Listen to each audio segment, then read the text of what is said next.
May I take this opportunity to welcome you all to today's webinar on the Rohingya exodus in Bangladesh, regional and global security implications. Distinguished audience, there prevails a unanimous consensus that the Rohingya exodus in Cox's Bazar district of Bangladesh is emerging as a major security concern for the host country, including regional and global communities. Bangladesh hosted this huge 2 ঘন্টা বৈঠক হয়। ডিজেলের দাম না বাড়ানোর দাবি জানান truck covered van ও পণ্য পরিবহন মালিক শ্রমিক নেতারা। যৌক্তিকভাবে 30% ভাড়া বাড়ানোর দাবিও জানান তারা। স্বরাষ্ট্রমন্ত্রী জানান আলোচনা ফলপ্রসূ হয়েছে। বিজিএমইএ ও বিকেএমই এর সাথে বৈঠক করে পণ্য পরিবহনের ভাড়া সমন্বয় করা হবে। Sorry for the interruption. The majority of the exodus was housed in Bangladesh's southeastern part in 2017. They fled the brutal state-sponsored persecution and ethnic cleansing by Myanmar's military and radical local Buddhist communities. Alongside the unwillingness of Myanmar, the lack of proper initiatives by both regional and global actors for the safe, dignified, and sustainable repatriation of the Rohingyas to their homeland in Rakhine state is delaying the repatriation process. Under such circumstances, the frustrations and the grievances of marginalized Rohingyas have started showing the signs of severe security concerns in the host country, which has all the potentials to transcend to regional and global level. Particularly, the regional security dynamics of the Rohingya crisis is going to be complicated if the repatriation process loses the sight of especially the regional and international communities. In this backdrop, ladies and gentlemen, Bangladesh Institute of International and Strategic Studies and Bangabandhu Center for Bangladesh Studies, Canada, took joint initiative to understand the emerging regional and global security concerns in contemporary context. Distinguished audience, Dr. Kawser Ahmed is going to moderate today's session. He is the Executive Director of Bangladesh Center for Bangabandhu Studies, Canada. May I now request Dr. Kawser Ahmed to take the floor, please. Dr. Kawser Ahmed. Thank you very much, Colonel Masood. Hello and a very good evening from Canada.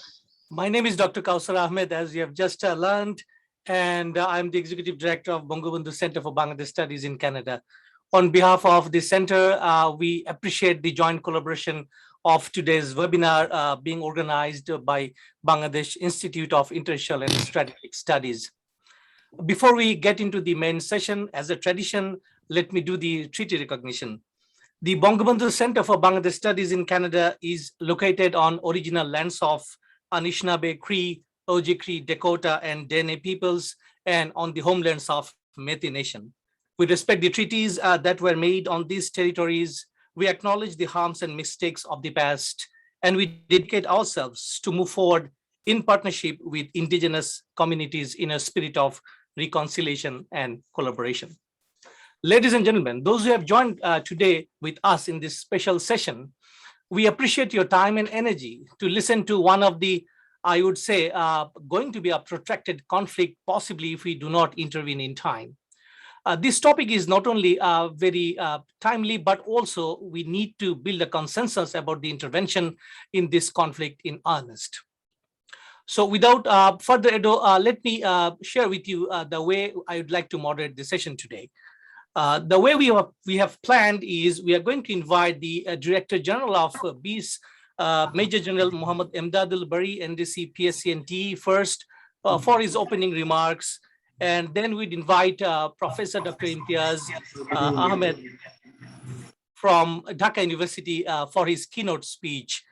And followed by, there'll be 2 back-to-back presentations made by myself and Mr. Yusuf from BCBS.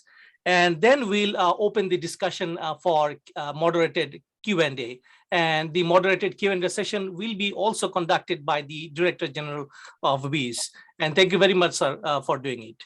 And finally, we would request Dr. Khalil Rahman, the Chief Patron of the Bangabandhu Center for Bangladesh Studies in Canada, as well as High Commissioner of Bangladesh in Ottawa, for his closing remarks. And then finally, I would do the vote of thanks. Let's begin and listen to all of your views on this conflict and how to resolve the conflict. So it's my privilege to now welcome the Director General of BIS, Major General Muhammad Emdad Bari, NDC, PSC, and T. Sir, floor is yours. Please go ahead. Thank you. Thank you, Dr. Kawser. Bismillahirrahmanirrahim. His Excellency, Dr. Khalil Rahman, High Commissioner of Bangladesh in Canada, distinguished keynote speaker, Professor Dr. Imtiaz Ahmed, Director of Center for Genocide Studies, Dhaka University, learned discussant, Excellencies, distinguished guests, ladies and gentlemen, Assalamu alaikum, and a good morning from Bangladesh.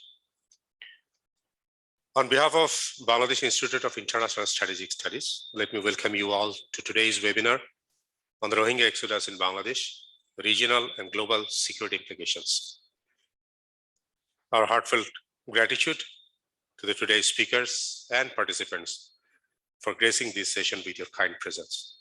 At the outset, I'd like to pay my solemn reverence to the father of the nation, Bangabandhu, Sheikh Mujibur Rahman, as we are celebrating his birth centenary. I extend my sincere homage also to the martyrs who made their supreme sacrifice during the War of Liberation in 1971. Ladies and gentlemen, Myanmar, formerly known as Burma, is one of the closest neighbors of Bangladesh. Since its birth as an independent state, Myanmar has been struggling to manage its ethnic issues and assuage ethnic conflicts. After the independence of Bangladesh in 1971, both countries developed diplomatic communication and agreed to further cooperation in different areas. But Myanmar's forceful expulsion of Rohingya people into Bangladesh since 1978 emerged as an irritant for their relationships. However, diplomatic communication and repatriation of a portion of Rohingyas helped both countries maintain a stable relation. Nevertheless, when Myanmar drove out the largest number of Rohingyas to Bangladesh in August 2017, the issue emerged as an impasse for the bilateral relations. Also, the long-standing Rohingya crisis appeared as a critical variable regarding peaceful cooperation among the Asian countries. An internal matter of Myanmar that has transcended across countries and now has destabilized the regional tranquility of South and Southeast Asia and triggered a global outcry. Almost 4 years ago, during the last major Rohingya exodus, when thousands of persecuted people from Myanmar started to flee violence, atrocities, and crime against humanity, it was our Honorable Prime Minister Sheikh Hasina who took the decision to open up the border to save these lives. It was the ultimate human gesture coming from a country that is small in geographic terms, overpopulated, and still quite a bit to travel to become a prosperous and developed nation. Yet, when Honorable Prime Minister says that we shall share our food with them, this act of benevolence stems from Bangladesh's collective memory of suffering as a nation in 1971, and also a normative vision for a peaceful world that is bound by brotherhood and based on international norms and law. Bangabandhu's famous dictum, as you know, friendship to all and malice to none, worked as the moral compass during the Cold War and continues to show path to Bangladesh in difficult times like the recent Rohingya influx. Being one of the law-abiding responsible members of the international community, withstanding tremendous adversities, Bangladesh continues to spearhead the humanitarian campaign to look after the well-being of more than 1 million of forcibly displaced Rohingyas. As the first responder, besides the shelter, Bangladesh had to extend all sorts of humanitarian support to these Rohingyas, providing food, safety, security, health facilities, and even before the international community stepped in. Despite the limited resources, the local community in Cox's Bazar region and the whole country came to the government's assistance to ensure safety and well-being of the displaced Rohingyas. Amidst the COVID-19 pandemic, the timely intervention of the government of Bangladesh, along with the UN agencies and partner countries, The pandemic in the congested camps remained under control, and the government also successfully administered vaccines in the camps. Dear participants, the prime concern for Bangladesh now is sustainable repatriation of the Rohingyas. Bangladesh opened formal negotiations with Myanmar on this issue in October 2017. Both countries signed a deal on 23rd November of the same year for the possible repatriation of thousands of Rohingyas. Thereafter, 2 abortive attempts have been made to start voluntary return. Consequently, about 10 agreements between the 2 countries, including those in areas of land boundary management, prevention of narcotics, trade and transports, etc., have not gone as desired. With the military takeover on the 2/1/21 or the February 21, the recent political turbulence in Myanmar has added further uncertainty to the repatriation process. As repeated attempts of Rohingya repatriation failed, with the Rohingyas saying that the conditions in Rakhine state were not conducive for return, as there was no guarantee for citizenship, safety, and the basic rights. The pandemic and Myanmar's election in November last year led to the delay in the joint meeting between the officials of the 2 countries. Following the coup, a tripartite meeting involving officials from Bangladesh, Myanmar, and China that was scheduled on 4th February 21 has been postponed. As a result, new concerns and confusions have been mounting regarding the peaceful and sustainable repatriation of the Rohingya people. Dear guests, while the role of international community regarding the repatriation of the Rohingyas remains largely skeptical, Bangladesh continues to endure the increasing difficulty caused by more than 1 million of those displaced people who themselves remain homeless and whose children are growing up in utter uncertainty in the congested camps. Eventually, however, the situation has turned somewhat paradoxical, where humanitarian concerns lie on the one hand and growing multifaceted security concerns lie on the other. Beyond the humanitarian appeal, the pressure of 1.1 million Rohingyas is putting severe strain on Bangladesh's society, security, economy, natural resources, environment, and ecology. And in many cases, some of these socio-ecological effects are irreversible. Yet, Rohingyas are not only a domestic concern, security concern. Rather, it could flare up as a regional and global security threat as well.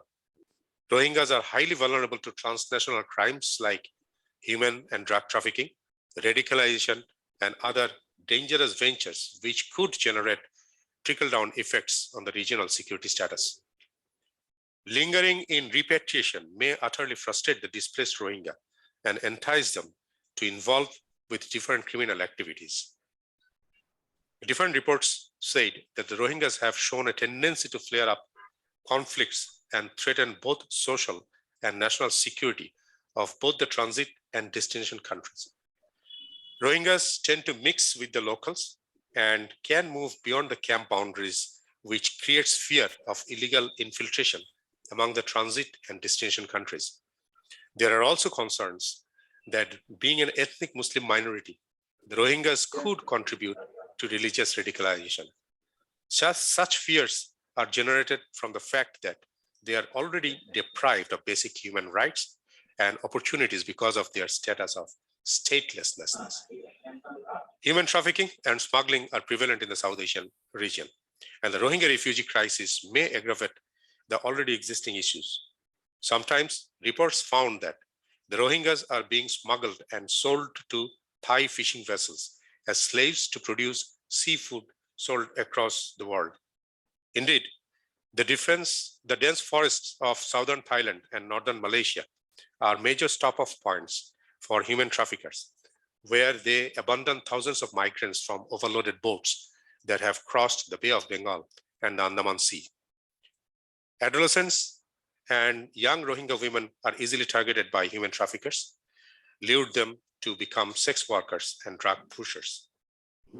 Cox's Bazar, as you know, is adjacent to the Golden Triangle, making it the hotbed of drug trafficking. Rohingyas can be a conduit for drug since they can be easily allured to involve in drug trafficking for money. Myanmar is infamous for producing yaba, and therefore the drug dealers use Rohingyas to push drugs through the international borders. distinguished guests.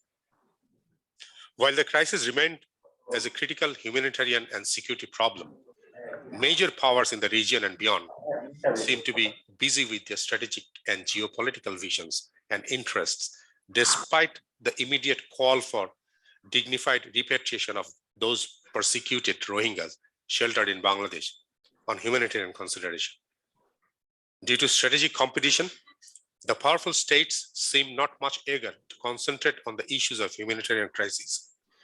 Rather, they are trying to engage the countries according to their respective strategic game planning.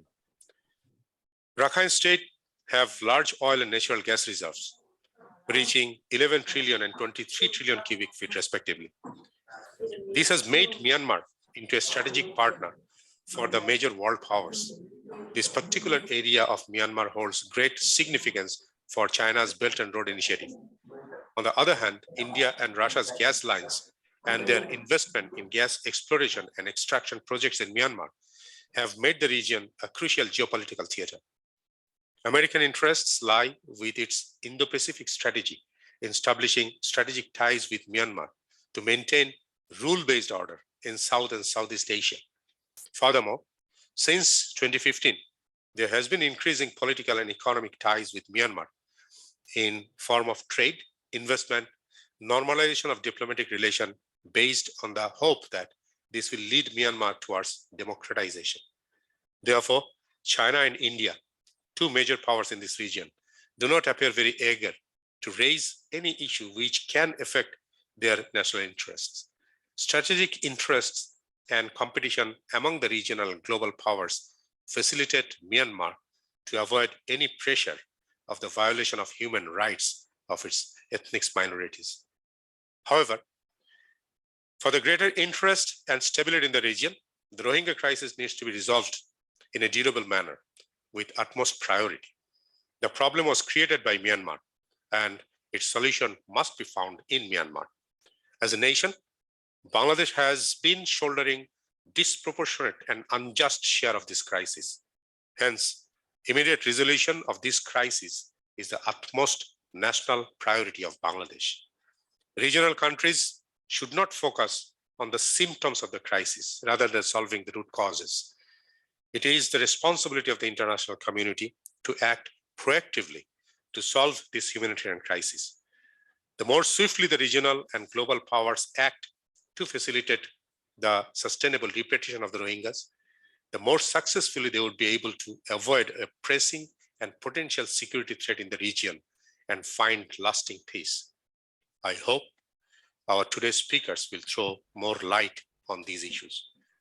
Finally, I once again express my gratitude to the distinguished guests and learned audience for encouraging us with their kind participation. I hope that we will have an intriguing discussion followed by an engaging interactive session. Thank you very much. Thank you, sir, very much for your comprehensive overview of the conflict. And I'm sure it has laid the background of the discussion today. Distinguished guest, let's welcome the keynote speaker, Professor Dr. Imtiaz Ahmed from Dhaka University. Sir, you can go ahead, floor is yours. Thank you very much. I hope I can be heard. Okay. Thank you. Good earth to all of you, given the time zone. The Director General of BISS, Major General Emdad Bari, High Commissioner Bangladesh in Canada, Dr. Khalil Rahman, and my young friend Kawser. Thank you very much for giving me this opportunity to share my views. I will very quickly, it's quite a big topic, but I'll try to make it as simple as possible so that we can have a good discussion at the end. I deliberately chose to have the subtitle as past, present, and futures because it's almost impossible to get into the futures unless we are also familiar with the past. Now, if you look into the root causes, one definitely is the identity issue. and that's very, very critical.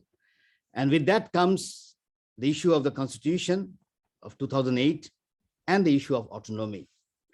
What has happened, the Rohingyas have never been recognized. And this comes very close to the concept of a genocide, intent to destroy. This is a classical, case of genocide, I would say, because genocide, if you look at the definition, it has nothing to do with the killing, or number of killing. Some people would debate, and I've always pointed out that the Bangla translation is not the right word. We use the word gonohotta, which if you retranslate, it would be mass killing. Mass killing can be one of the part of genocide, but not necessarily the condition. You can have 10 people killed and still have genocide, provided it's intent to destroy. So that much is there. Now, what is hanging when it comes to solution is the 2008 Constitution and the issue of autonomy, because they have in the Constitution that if you have villages or two villages consecutively with 50,000 population of one particular ethnic community, that community will get autonomy. That's the issue. There are a number of ethnic communities in that 135 national communities that they have, which has less population than the Rohingyas. So it's the issue that the moment they recognize the identity of the Rohingyas, they get automatic autonomy. And there are critics who would say the reason that they don't want to give this autonomy, because the idea is that if you give to the Rohingyas, then you have a Muslim entity within Myanmar. And there comes the issue of communalism and racism. And we can come back to that later. Now, expulsion is nothing new. This has happened earlier. And also the issue of repatriation is also nothing new. Keep in mind, there are critics who would say that, once people are expelled, they are not repatriated easily. But we did see that in the 70s, over 200,000 were expelled, but, through international communities engagement, including UNHCR, they went back in the 70s and also in the 90s. We also had in the 90s a big influx of over 250,000, and they also went back. In both cases, the Myanmar military was in power. That also, please keep in mind, because now that they are back in full gear, we can talk about that also. So in 2017, the first exception is this time it happened under so-called civilian government. And I say so-called civilian government because Aung San Suu Kyi was in power, at least in symbolic form or whatever. And that's an exception. And we were negotiating with Aung San Suu Kyi. Actually, we should have negotiated with the military because Aung San Suu Kyi did not really have the real power. And that became clear on 1st February this year when she was removed. Now, why in 2017? Good point. This cartoon on the left really tells you that who was in power. Now, look at the dates. On 23rd August 2017, Kofi Annan Commission report was submitted. On 24th, the report was published. On 25th, you have the so-called Arsa attack, and the very next day, you have the expulsion. So it easily tells you that, well, the international community, particularly the UN, did not see through what would be the impact of Kofi Annan Commission. Don't forget, the regiment that was brought in the Arkhan was already quote unquote infamous. Red flags should have gone up. The UN miserably, I would say, the UN in Myanmar miserably failed in flagging that up, particularly when that particular regiment was brought in the Arkhan. So they were pretty well prepared when it comes to the Kofi Annan Commission and how they would respond. What are the commonalities between Aung San Suu Kyi and the military?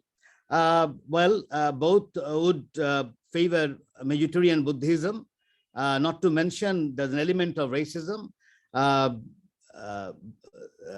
Very critical writers, mainstream critical writers from Myanmar have written that some of the papers that Aung San Suu Kyi wrote when she was in England reflected very racist viewpoints. So I was pretty surprised that how the Nobel Committee could miss such a thing. It was written and given, giving her the Peace Prize, a person who has written, racist papers, it's quite surprising.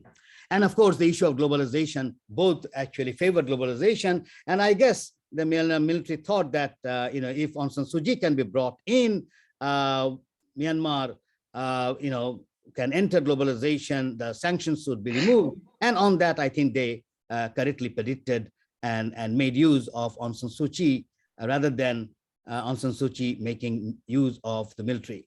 Now, what is the differences between the two? Well, Aung San Suu Kyi is a political party, but the military is a state institution plus political party. So those who try to say that we have to remove the military, the point is, where will the military go? The military will stay in one form or another. It's a state institution, but at the same time, it's a political party. I think what the international community failed to understand, this particular combination. But at the same time, it's a political party. I think somebody has to switch off. Right. Thank you very much. So the state institution. Professor Imtiaz, sir, your slides are not moving. My slides are not moving now? No, sir. It's not moving at all? No, sir, it's fixed. Wow, that's strange. But in my screen, it moves. Sir, can you please restart the slide show, sar? Okay, let me go back again. Start. Thank you. That would be nice. Like, just give me a second. Where are my slides? Just give me a second. Now you can see. It's okay now, sir. Yeah, it's okay now. Okay. Lovely. Perfect.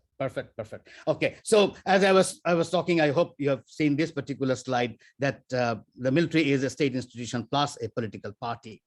What was the impact of Rohingya influx? Well, there are other papers who will be discussing this very quickly. You can see in a kind of movement of population which is very unique. Any European countries would be horrified with the numbers. And why I say this, because it's a larger population than Bhutan we have, and Bhutan, well, it's less than less than a million, you can see, but here we have 1.1 million. They have less than 800,000 actually, and Bhutan took 60,000 years probably to become Bhutan, but Bangladesh has a bigger Bhutan, and not to mention also bigger Maldives, if you can use, you bring Maldives also. So two countries inside Bangladesh, you can, in 3 months. That's the issue. Humanitarian assistance, I just want, I'm sure that this will also be discussed in other papers. It has not been as much. Look at the top on the right corner, on the left side, it's, around, funding received is around 29%. That has always been the pattern. Bangladesh never received. So it's quite a burden on Bangladesh, which the DG highlighted that, and I'm sure we'll come back during the discussion.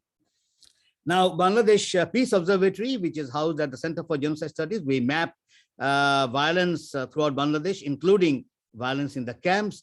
A lot of people talk about the violence in the Rohingya camps, but look at the figures in the last 50 months. This is from August 2017 onwards till October 2021. Incidents less than 1,000, death 235, injury 382. If you take that figure and bring New York or bring Detroit or Chicago, believe it or not, this is much safer place than New York and Detroit and others. The number of killing per day in New York or Detroit will horrify you. So from that standpoint, I have always been puzzled about the resilience of the Rohingyas. Believe it or not, I think there ought to be serious research as to the resilience and how low is that. But I will agree with the Director General that things are getting bad and things could get bad, worse in coming days. Monthly trend of violence, you look at the trends and you can see death has remained limited low. It got high up in actually 2019 from July to March of 2020, and then it also got down. So yes, we had big important cases recently, including the death of Mohibullah. That really, got an international attention. But if you look at this trend, this particular slide, it will give you a sense of as to where we are. The only thing that got up really is the number of incidents. It really went up, and that is what I think that the Director General was also referring to. Why the coup in 2017? Very quickly, I think the over success of Aung San Suu Kyi in the election. It was over success in the sense you can see out of 476 seats, she owned 396. And that is where I think things got bad. But as I pointed out, the Myanmar military is not only a state institution, it's also a political party. And I was quite surprised that the Western world, got excited by a parliament where you had incumbent military officers sitting. Why would you call this democracy or transition to democracy? I have no understanding. I think they were, probably eager to get into the business in Myanmar, so forgot all the concepts related to democracy. And what was the calculation that they made, Myanmar? I think they calculated well that ASEAN, not to mention China, Japan, India, all will be with them, and they will have an easy ride towards globalization, and that's precisely what happened. And we'll come back to that. Very quickly on what is to be done. As I said, I want to keep more time in the discussion. I don't want to overshoot my allotted time. What is to be done? Revolving the crisis, Bangladesh has a plan. Prime Minister has put her plan way back in 2017. And if you read all the 5 points, it's very similar to Kofi Annan Commission's report. Is also very similar to China's 3-point solution when it comes to the Rohingya crisis. So we have actually 3 plans, whether it's our Prime Minister's plan, Kofi Annan Commission plan, and also, and not to mention the Chinese 3-point solution, which they laid out in Dhaka and also in Myanmar. They are all similar. So the plan is there, is only the execution that is missing. Now, why that is missing? I think major powers are in Myanmar's pocket, and here, of course, China is there. But interestingly, so is Japan and so is India. India and Japan, they would abstain and not vote in favor of resolutions which would make a difference. They still don't use, officially, they don't use the word Rohingyas. That also is a case. And the Chinese scholars always would tell me that, if Japan and India are not doing, why would China be interested in resolving the crisis? So it's an interesting combination that Myanmar has succeeded in literally putting all these major powers in their pocket. Internationalization of the issue of justice. We only have the provisional verdict of ICJ. Hopefully, the real verdict will come. My hunch is that Myanmar military would probably be more interested to resolve the issue before the main verdict comes, because there could be issues of compensation. And of course, we also have the ICC. Now, these and other human rights activism is there, and this has to be widened up as much as possible, and not only in Bangladesh, because I don't think it would matter much. This is a global issue. The moment you have a genocide, it never remains a bilateral issue. It never remains a national issue. Genocide, by definition, is international, and so it is good that Canada is partnering, and even Dr. Kawser's center partnering on this case, because, as I said, it's as much a Canadian issue as it is a Bangladesh issue. Reimposing the sanctions, I think this is important. If the international community can have sanctions against Iran and against North Korea, where they have ordinary people, because that is the the normal kind of statement we hear from international community, particularly from the West, that if we reimpose sanctions, then the ordinary people of Myanmar would be hurt. But there are ordinary people in Iran, there are ordinary people in North Korea, aren't they hurt also? So why there would be sanctions in some countries and not on Myanmar, which has violated seriously? And not to mention, from February 1st to now, when the civilian government or the semi-civilian government was thrown out, you have more than 1,000 people killed. So I think it's high time of reimposing the sanctions. And that is where I think things would be very difficult, because as one of the Japanese entrepreneurs was saying, since we have invested so much, it's very difficult to lift it, to reimpose it so easily. So the business interest would be there. And I'll come back and how to resolve that. Engaging the Rohingya diaspora is important, and mainly because, as I said, it is not only the Bangladesh's position. I go back to this point of decoupling and how to resolve. I think it's important to tell the major powers who are interested in economic interest or the strategic interest they have, and I understand that strategic interest very much. I think what is important is that if they could decouple the Rohingya issue from their strategic interests, I think that would be a way out. And the way to decouple would be, even if they start using the word Rohingya or voting in favor of resolution of Rohingya, or even if they start using the word Rohingya officially, or even inviting some of the Rohingya leaders to discuss how to resolve, I think that will send a message to Myanmar that things are getting, complex, so it is better to resolve it. So the issue of decoupling, I think, is something that needs to be flagged and needs to be activated as quickly as possible. And that is where I say that sanctions probably would not come because of the business interest, which is fine. But how about decoupling the Rohingya issue from the business interest, or decoupling the strategic security interest from the Rohingya issue, and then see whether we can resolve the crisis that we have now.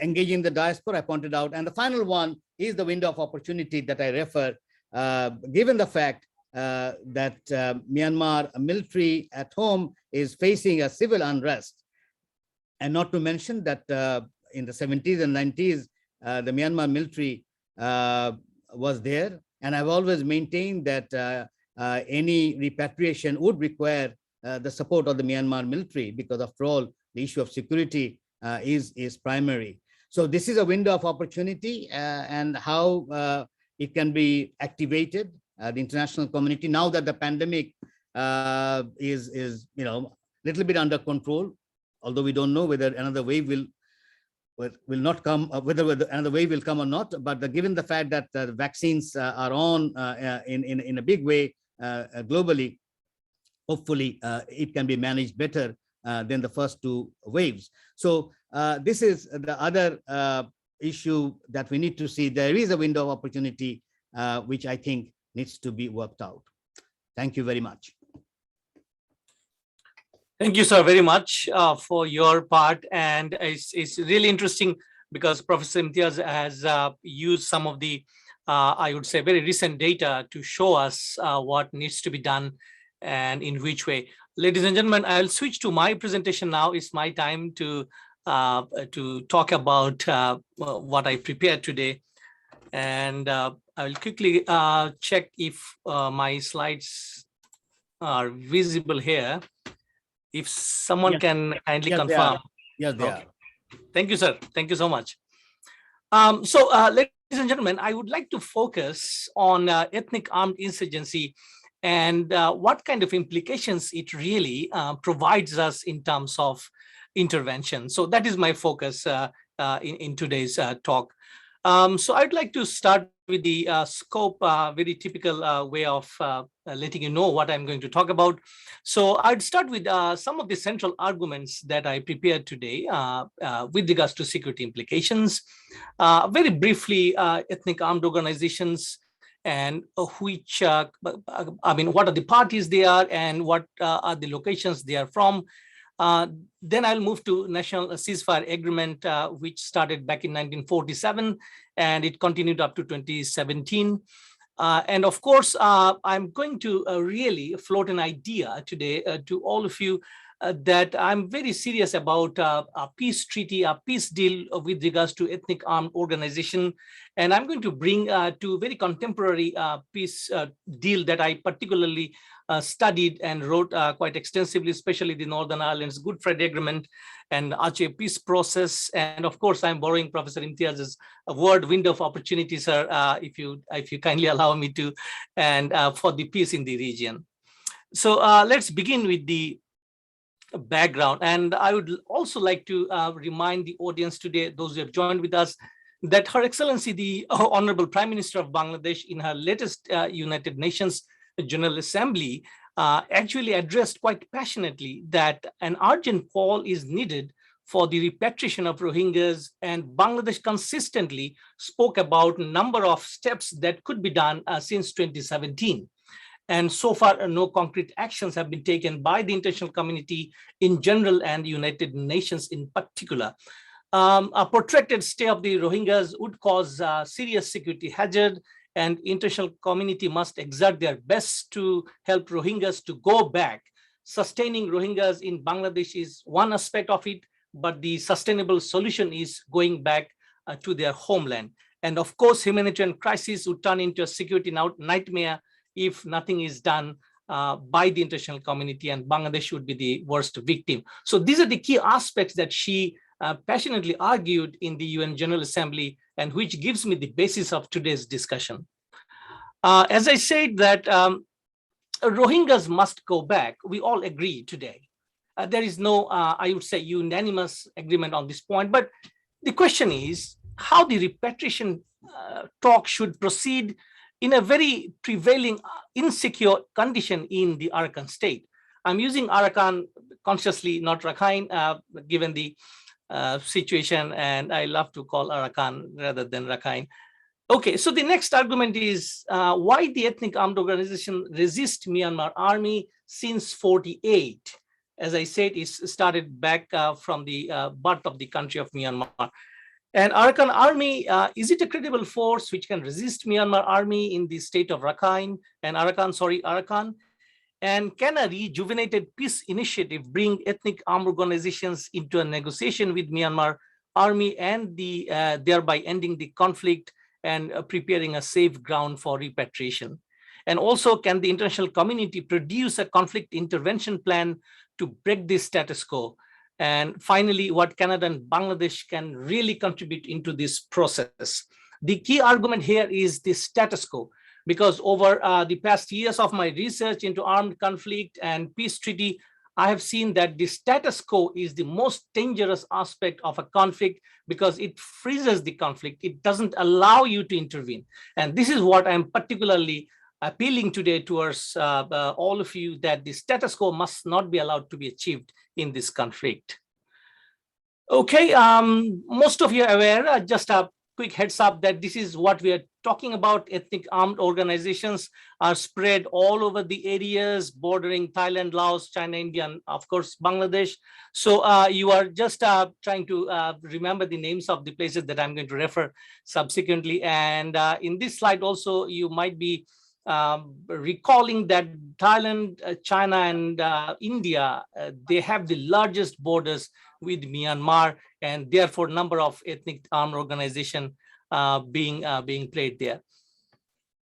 In this particular slide, I just summarized that 7 ethnic groups are involved in insurgency/civil war, and they are as follows: Karen, Kachin, Mon, Arkhanis, Karenish, Chin, and Shan.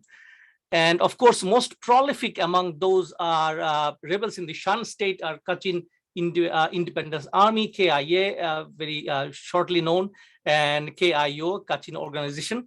And of course, Tang National Liberation Army. The reason I group them together because they play a very dominant role in nearing China border, and especially in the Shan state. And also in 2009, Arkhan Army actually started operating in Arakan. And of course, it is assumed that China backs this particular group. And also Northern Alliance, just for your information, is a coalition of ethnic revolutionary armies and comprising of number of smaller groups, as you see on the slide. So it's just an information that these are the groups I'm referring frequently into my presentation. So Arkhan Army, as I said, is quite new in the, I would say, in the field of resistance in the Arkhan state. And of course, it started in the Northern Shan state. It has number of groupings. And that is very interesting in the cases of ethnic armed groups because they are grouped together. They have number of coalitions. And of course, the Arkhan Army, which is also known as ULA Liberation Army, is to strengthen its position in informal negotiation with the government peace team because Myanmar government declared them as terror organizations, not ethnic armed groups. And of course, the Arkhan Army has been denied participation in the formal negotiation, and that is why they kind of got into number of alliances. This slide also talks about an alliance, which is really important for our discussion, how to approach these groups for the ceasefire activities, because when there is an alliance and there is a number of more groups into the discussion, and there is hardly any unilateral decision of any other resolution. And I'll quickly move to the very recent ACLED data that I often consult is armed conflict data. And it shows that if you see in the bottom from 24th March to 21st of April, the violence against the civilians by Myanmar army rapidly increased. And as you can see, it is mostly in the Rakhine state. And this is what I mean when I said in the initial slide that the situation is highly insecure, and how the repatriation talk would be taken in the international community as well as in the other areas is really doubtful. And also this slide is a complementary because we still see that in the Chin state, number of violence and in the Arakan state similarly has increased over the 2019. And that is the last data we have. In this slide, I'm just trying to show you 21 ethnic armed organizations so far we know. And of course, there is a limitations of our knowledge into Myanmar because of lack of access to primary data. But this is from Crisis Group, which is sort of a legitimate organization which studies the Myanmar conflict. So out of 21, there are a number of groupings I'll show you shortly. And here comes the National Ceasefire Agreement that is my particular interest today. So it started in 47, then we find formal. There are a number of informal initiatives, but we find 2011, 12, 13, 14, a break in 15, and again the last one in 2017. And what is the outcome? Actually nothing, because the ceasefire hold couple of months, then it starts again breaking down and ethnic armed organizations get into armed conflict again. So in general, this whole NCA process, which is really complicated, number of charts and diagrams we have studied is super complicated because of a number of parties and their negotiation ideas and activities are very much unclear, and especially their objective. And that is why possibly it is difficult for even Myanmar government to reconcile with these groups. However, there are a number of groupings we have seen in the National Ceasefire Agreement. As you see, this is the first group of 8, and then 7, and another 7 groups. And here we see Arkhan Army, which is operating in the Arkhan state, is a party, and you can see the United War State Party, which is also very prominent in the northeastern part. So from our organization, we really keep engaged in discussions and dialogue with the groups. And very lately, we invited Minister of Federal Union Affairs, His Excellency Dr. Lian Sakong, and he's from Chin State. and he shared publicly his ideas about peace treaty and all. And he's also kind of agreed that unless the constitution is reformed and the federal state is prevailing in Myanmar, the repatriation would be nearly impossible. So our this whole webinar is on our website. Please visit www.cric.org and you can hear all these beautiful ideas. So here I will briefly talk about key areas in ethnic armed insurgency and conflict. So you all are aware of National Unity Government, where Mr. Sakong belongs to, and the rise of People's Defense Force. So this is another layer over the conflict of ethnic armed organizations, because People's Defense Force is kind of, and here is a just a web address if you're more interested to see the latest happenings of PDF, you can see. So this is adding up new layer of problems with regards to the whole concept of peace and repatriation. Don't forget that there are militias as well beside the ethnic armed organizations, thousands of them. And the point is, how do you really integrate militias? Because most of them work with the Myanmar army. And again, some of them also work with the ethnic armed organizations. So how these combinations will play out is a major concern to think about in terms of peace treaty. Self-determination. This is the sticking point in the national ceasefire agreement, because whether ethnic armed groups are seeking self-determination is not going to fly in the face of Myanmar government or Myanmar military regime. So there must be some alternate ways to identify self-determination. Quickly, China factor and BRI investment. Professor Imtiaz has rightly mentioned that there are issues with regards to Chinese investment in Myanmar, and big threes, as I call them, China, Japan, and India, they are very much into their national interest and preserving those in Myanmar. And how do we really convince China about the intervention in resolving the conflict is what we are going to see in the future. Constitutional reform has been demanded by many, both in the West and East, and we need to watch and see if Myanmar government or Myanmar military is actually interested in reforming their constitution. And of course, we have information that cross-border movement by Rohingya Solidarity Organization leaders and members and smaller armed groups are happening still as we speak in Bangladesh and nearing borders.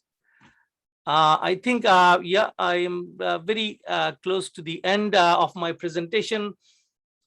Professor Imtiaz again said that the political economy that has been triggered by the drug exchange and drug trade is massive. And this is actually funding the arms for the ethnic armed organization. And unless international community understands the ramifications of the drug trade, and then this is nowhere is going to convince them for intervention. And this is just a recent report by Crisis Group I just came across a couple of days ago. Have a look, gentlemen, and you can see, ladies, how much extensive is the drug trade in this particular area. In my concluding part, I'll just briefly talk about Good Friday Agreement, which brought about the conflict resolution of a very long protracted conflict in Northern Ireland. And you can see everybody's happy. So this is one of the cases that I refer here, that if we can talk about peace, peace might happen.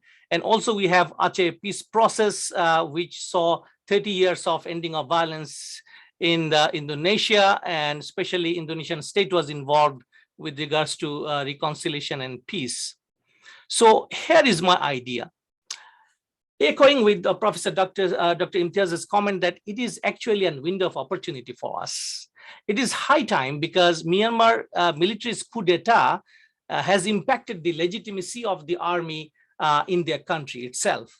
You must have seen ASEAN's latest move, because they banned General Min Aung Hlaing's visit to ASEAN, and instead they preferred a political representative. This is a huge move in terms of in the front of ASEAN. International community, again, a very fuzzy term, who belongs to this group and who's not is really a very long matter of argument. But I'd only say that in Canada, when we talk, when we interact with other groups, policymakers, there is an abundance of confusion, what to do and how to do it. And these are the two things I leave with the rest of the Q&A session, because these two questions are really unclear in terms of international community's participation into the conflict. Of course, China vetoes sanction, but Security Council, as of today, 8th of November, they met, and I think a draft press conference statement is coming tomorrow, as early as tomorrow. And UK called for this meeting, and we'll see some changes in terms of China's position into this conflict. Canada as a lead nation, I would recommend that Canada should take the lead in brokering a peace treaty and keeping Bangladesh as co-host, and so that this Panglong peace treaty can be moved forward in terms of long-term sustainable resolution of the conflict. I'm also thinking about responsibility to protect protocol might be used in terms of peace intervention and discussion of peace treaty.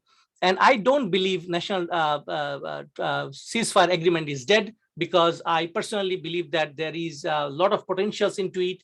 And if this can happen, then possibly Arkhan state will be safe and the repatriation can happen again. And with this, I would only say that we have written in details about the aspects that I discussed with you. Please visit, and here is our publication, came out in 2021, and we are working on the second book. Ladies and gentlemen, thank you so much for being with me, and it's always a pleasure to talking to you in terms of conflict intervention in Myanmar. Thank you. So I hope I could manage within time, and I will move to the next presenter today, and he's Abu Salam Muhammad Yusuf from Bangladesh Institute of International Strategic Studies, and he's going to talk about regional security dimension on the Rohingya crisis. Mr. Yusuf, floor is yours, sir. Thank you, Dr. Kawser. Respected Director General, Bangladesh Institute of International and Strategic Studies, respected High Commissioner of Bangladesh to Canada, respected Professor Imtiaz, sir, and respected moderator and distinguished participants. It is good morning in Dhaka. My presentation will cover particularly how the recent regional developments is complicating the issue, and Rohingya issue is going to be a regional security concern for all the countries of the region. As we all know, the regional security dimension is a common phenomenon in almost all displacement crises. But in case of Rohingya, due to delay of the repatriation, is deepening the security threats in the region. And the displaced Rohingya community is contributing towards a transnational network of illicit activities. So I'll talk on that, how some of the recent changes or developments or tensions in the region is may escalate the regional security of South Asia or Southeast Asia, if I say. First, I will try to understand the demography and displacement of the Rohingya community. There is no authentic demography calculation of the Rohingyas by Myanmar or any other country, but it is estimated sometimes some of the Rohingya Myanmar's census, as well as some of the Rohingya organizations also sometimes perceive or they give data about the total Rohingya population in Myanmar and other countries. If we go back to the history, first time the number of Rohingya demographic came in a report by a British sub-commissioner in the then Arkhan, a short report on Arkhan. It was in 1826, and the report says that the total population of Arkhan was 100,000, and 3/10 of them were Muslims, and 6/10 of them were Arakkani monks, and 1/10 of them were Burmese origin. But in 1872, when the first British census came, they calculated 13% of the Arakkanis are Muslims. And the last census under British came in 1931, where it is said that 25.3% of them are Muslims. And there was another census in 1941, but the documents lost due to Second World War. And in 1983, after the in independent Myanmar, there are three census. One is 1973, another is 1983, and last one is in 2014. In 1983 census, the total Muslim population in Rakhine calculated 28.5%, and in 2014, 35.5%. What I want to mention here that these calculations, I mean, when we talk about the 135 ethnic groups in Myanmar, basically this 135 was categorized by the British during the 1931 census, but this categorization maintained during the General Naming as well as in 2014, but the names and categories were changed. During the British time, the focus was religion and language, but during the under Naming, the main focus was ethnic identity and language. And at the same time, another point I want to highlight that some of the Burmese historians like Ayachan argues that the rise of population in the Arakan, Muslim population in Arakan or Rakhine, but some of the historians like British historian Roland Lee argued that the proportion of the Muslim population in Arakan in 1826 and 2014 almost the same. The number has increased, but they want to say that the way Myanmar historians tries to argue about the rise of Muslim population, it is not correct. At the same time, he also argues that during the census of 1973 and 1983, the way it was managed, the Myanmar authority tried to not to give always the right proportion of the Muslim population in Arakan. One argument is that the 1972 census done under the General Naming, Direct Tankin, a British diplomat who served as a desk officer on Burma in the British Foreign Office, he argues that there was a depopulation in Burma after 1962 and in Arakan.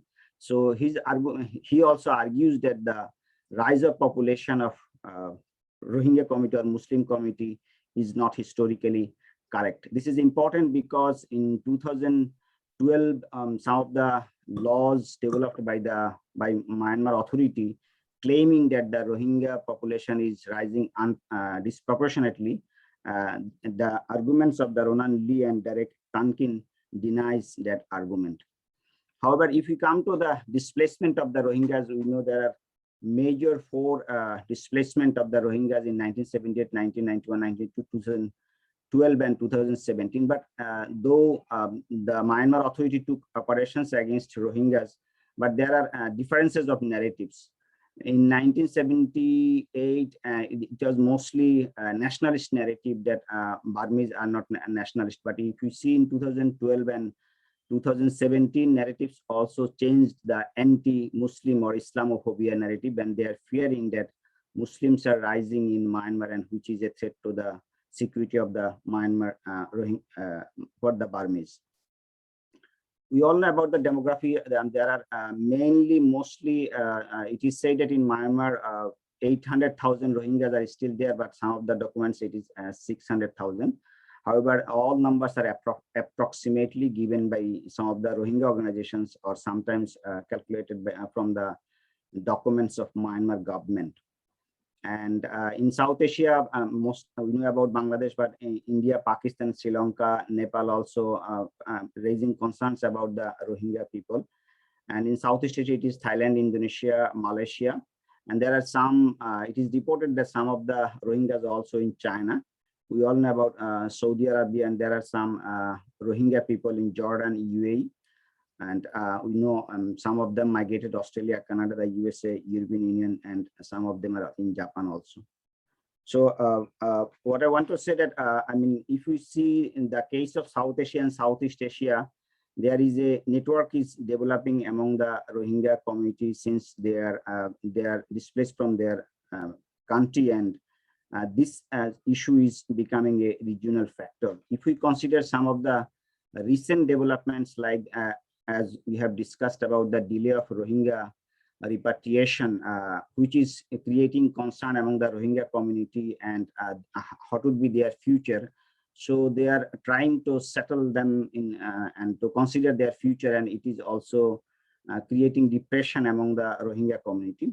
But it is also connected with the religious radicals in Myanmar and the demographic security dilemma. It is said that the narratives developed by the religious radicals in Myanmar that Rohingya community is a threat, population threat for them. So this narrative is still dominant in Myanmar, and how to resolve this issue, it will be a problem in the coming days. And as Dr. Kawser has discussed about the internal conflicts in Myanmar after military coup, and the NUG, National Unity Government of Myanmar, also claiming their legitimacy in the system, and they are developing, and there is a apprehension that there may be a civil conflict, civil war in Myanmar between military and other ethnic groups, and other ethnic groups also, though after coming of power of Aung San Suu Kyi, these ethnic groups sometimes were not allied with the NLD, National NLD, but this time seems that some of the ethnic groups are trying to develop link with NUG, National Unity Government. So this may create or escalate tension or arms conflict among the military versus the other ethnic groups. The rise of extremist groups, not only in Myanmar, if you see the Theravada Buddhist countries, for example, Sri Lanka, Thailand, Laos, these groups are also developing narratives considering that Muslims as a threat. These narratives are also developing a connection in the region, and relations between Muslims and Buddhist community sometimes may be challenged due to this rise. And last two development, I would say the diplomatic tussle between ASEAN and Myanmar, and we all know ASEAN in their last Foreign Minister Summit did not invite Army Chief of Myanmar. So this diplomatic tussle is increasing tension among the region. However, though ASEAN did not adopt any sanction or any hard measures, rather they want to give a diplomatic message to Myanmar about the domestic developments of the country. Another, I would say, tussle may be the Myanmar's representation in the UN. Myanmar diplomatically tried to ensure their representation in the UN General Assembly, but last time when China and Russia did not adopt their or apply their veto power in favor of Myanmar, it was a frustration among the Myanmar authorities. So I think these issues are going to create more, policy change in Myanmar and in the regional level. In this context, I would say that what are the regional dimensions, how regional dimensions of security concerns is getting more difficult, or it may escalate. The contested narratives and the radicalization. The narratives not only in Myanmar, rather also there are groups are coming in among the Rohingya groups. There are Rohingyas, there are different types of narratives of developing. Some groups want to repatriate in Myanmar, but there are other groups has a different opinion. On the other hand, if you see inside Myanmar, the earlier overwhelmingly the anti-Muslim narrative was dominant. But if you see the recent developments, NUG also considering the, at least talking about the rights of Rohingyas. At the same time, Ashwin Orathu was released some days before, but these organizations also sometimes may lose their legitimacy due to, strong force by the military. So these will due to these reasons, there is an apprehension that the radicalization could escalate in the region, and I would say the NUG and ethnic groups of Myanmar and Rohingya crisis. If we see the relations between NUG and some of the ethnic groups is increasing. So the radical groups or some of the groups may try to exploit this development, and they may try to be connected with the active forces. It is reported that some of the groups in Myanmar locally, but due to their displacement in different countries of South and Southeast Asia, they are going to be transnational. I think this may create a regional concern for the countries. And we also know about the transnational arms and drug networks. And it is also reported that sometimes host communities, illicit networks also use Rohingyas to transfer the other illicit activities or illicit weapons. That will be a problem. The security in the coastal areas also would be regional. If we see in the Bay of Bengal when the boat people are coming, and so this also can be a threat for the regional security, and this may deepen or widen the security in the region, insecurity in the regional level. And another important point is the conflict economy of Myanmar. As we all know, since 1947, the conflict between Myanmar authority and insurgent groups has developed a conflict economy in Myanmar, and illicit networks are very much active when you talk about yaba or all other drugs. And it is reported that sometimes the some of the people who are connected with the government, they are also taking the benefits of such kinds of economy. So this economy, when people will try to maintain their control on this economy, this may push them, or this may facilitate them to be connected with the regional groups, which may be a threat for all the countries of the region. And last but not least, the cyberspace and illicit activities, the use of cyberspace by these groups are increasing, and this their network is going to be connected with the international or other networks, which may help them to get illicit weapons or other things, which may create more pressure on the regional security aspects. So I would conclude in this way that the uncertain future of the Rohingya community is making situation complicated, but if international community or the regional players cannot maintain or focus on the regional dimension of the security connected with the Rohingya refugees, it may escalate more widely, and it may create more pressure on the security aspects of this region. Thank you, Kawser, and thank you all. Thank you, Mr. Yusuf. I would say a very well-rounded discussion about the nature of security vulnerabilities that he has put forward and shared with us. Thank you once again. Ladies and gentlemen and distinguished guests, let me hand over the stage to Director General, Major General Bari, and he's going to kindly conduct the Q&A session. Sir, floor is yours. Yeah, thank you, Dr. Kawser.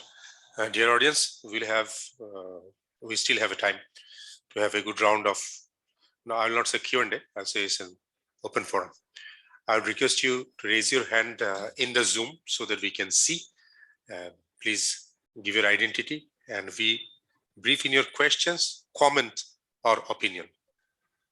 The floor is open. I see Brigadier General Shakawat raised his hand first. Sir, please, the floor is yours.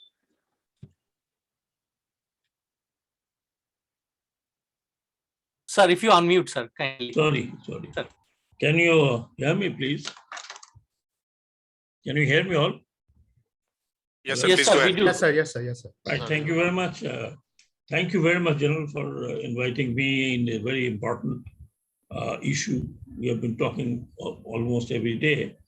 I was talking to one of the television yesterday as well on this subject. And of course, thank you, Dr. Imtiaz, who is working on it, I'm sure, very incisively.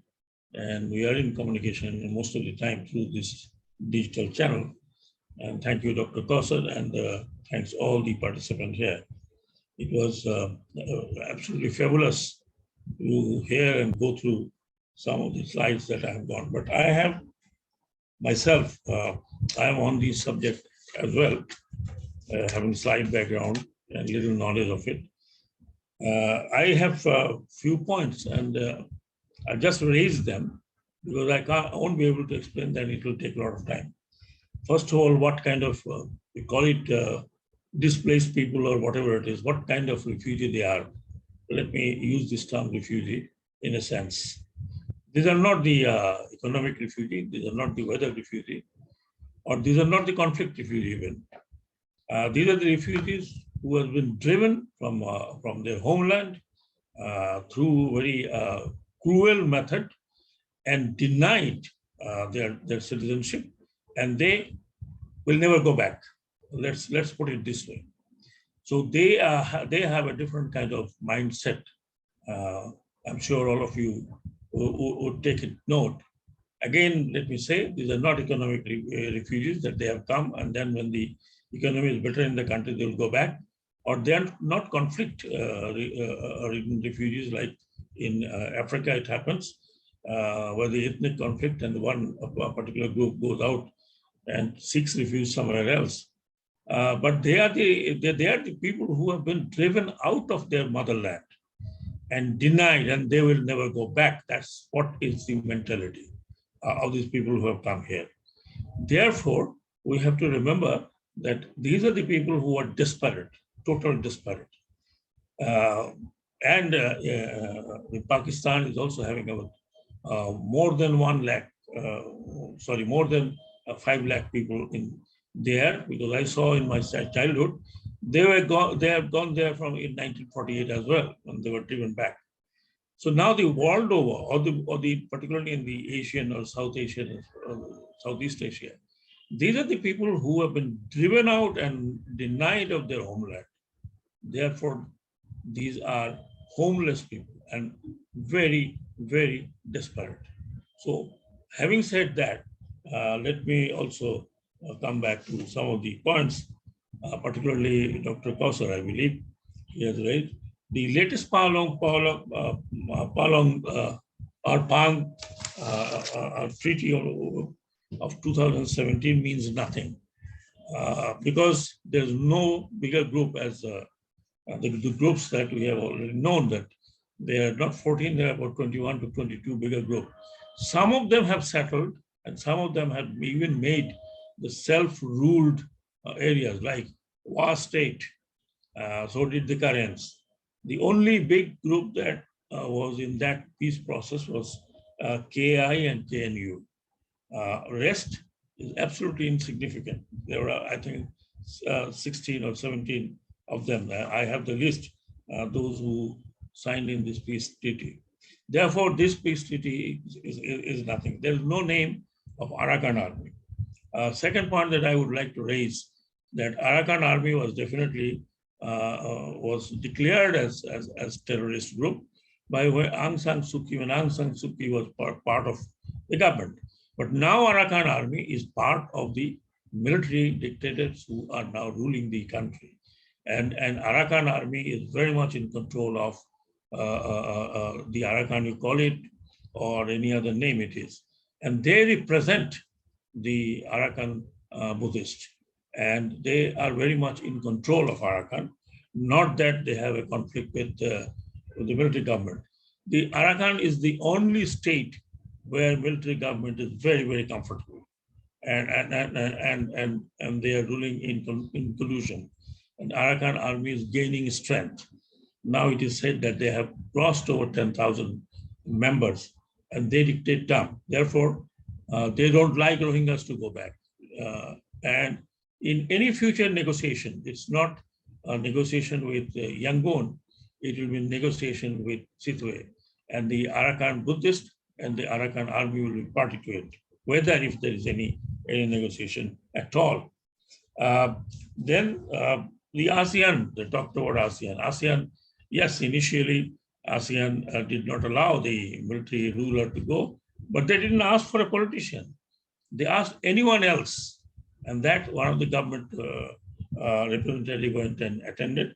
Then the government or the general of Myanmar has accepted that he's going to work, he's going to fulfill the points which were given in the last ASEAN term. Therefore, ASEAN is not has gone really head to toe against the military government. Next point that I would like to point out, that the Myanmar military is very much in control. Only last night I was talking to one of my sources in Singapore, who are minute by minute following what's happening.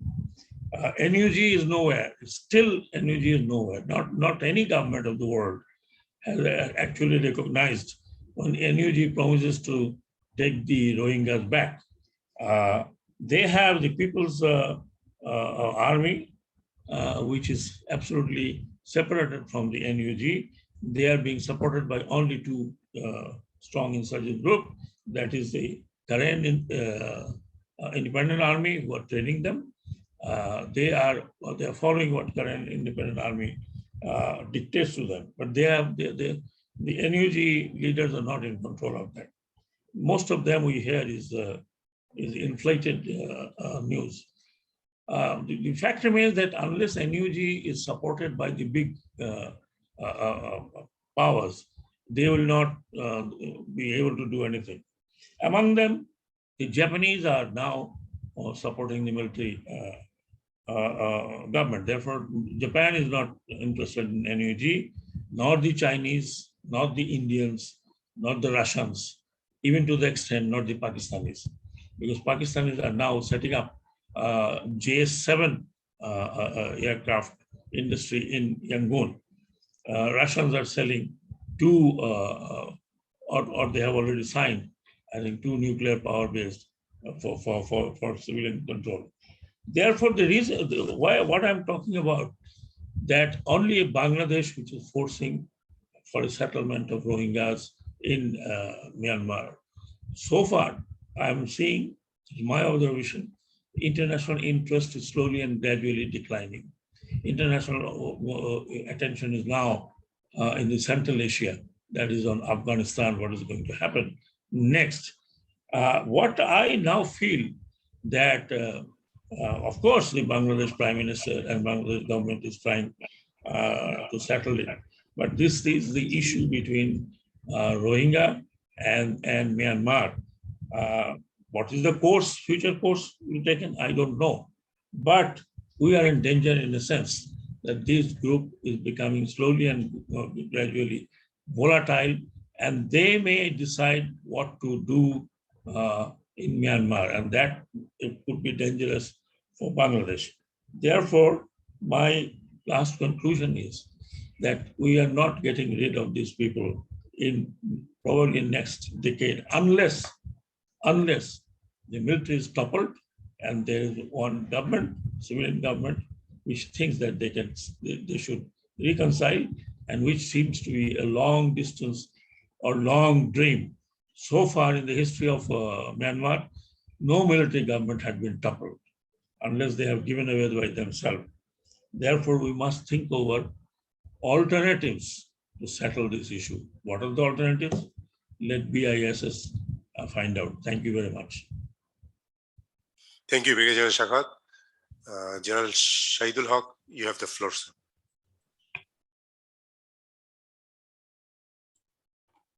Thank you very much, Mr. Chair.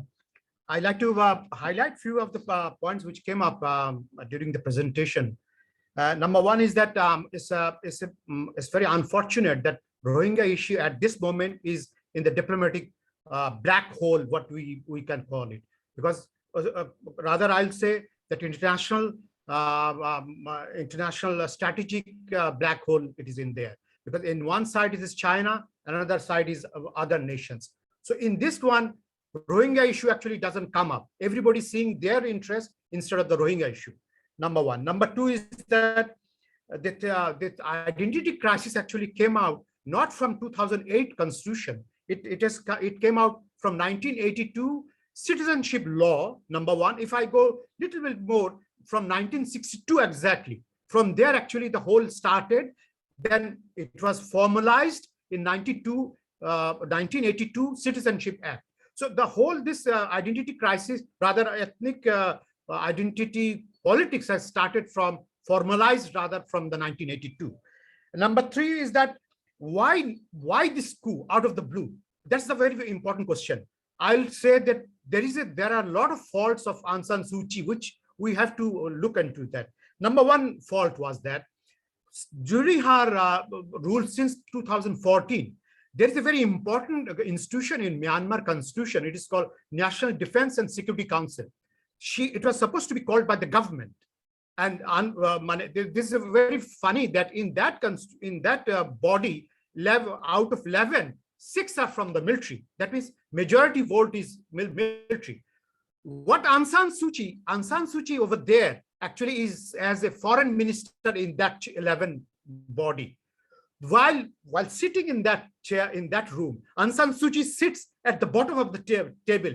This is one of the reasons Aung San Suu Kyi, since now 2014, she hasn't called a single conference of this council. Number one. Number two, there is another reason for not calling this council by the Aung San Suu Kyi was that she is actually nobody in that. If you know, in their constitution, there is nothing called state councillor. This is an ad hoc arrangement done by an amendment, which is not in the constitution, but it's an administrative action. So she also cannot do that, and she's supposed to do it through president, who was her friend, but she didn't do it because of reason I said just now. Number two was that she was doing a very dangerous game at that time. She was playing, you know, Senior General Min Aung Hlaing. His his service was supposed to be terminated just a couple of months back.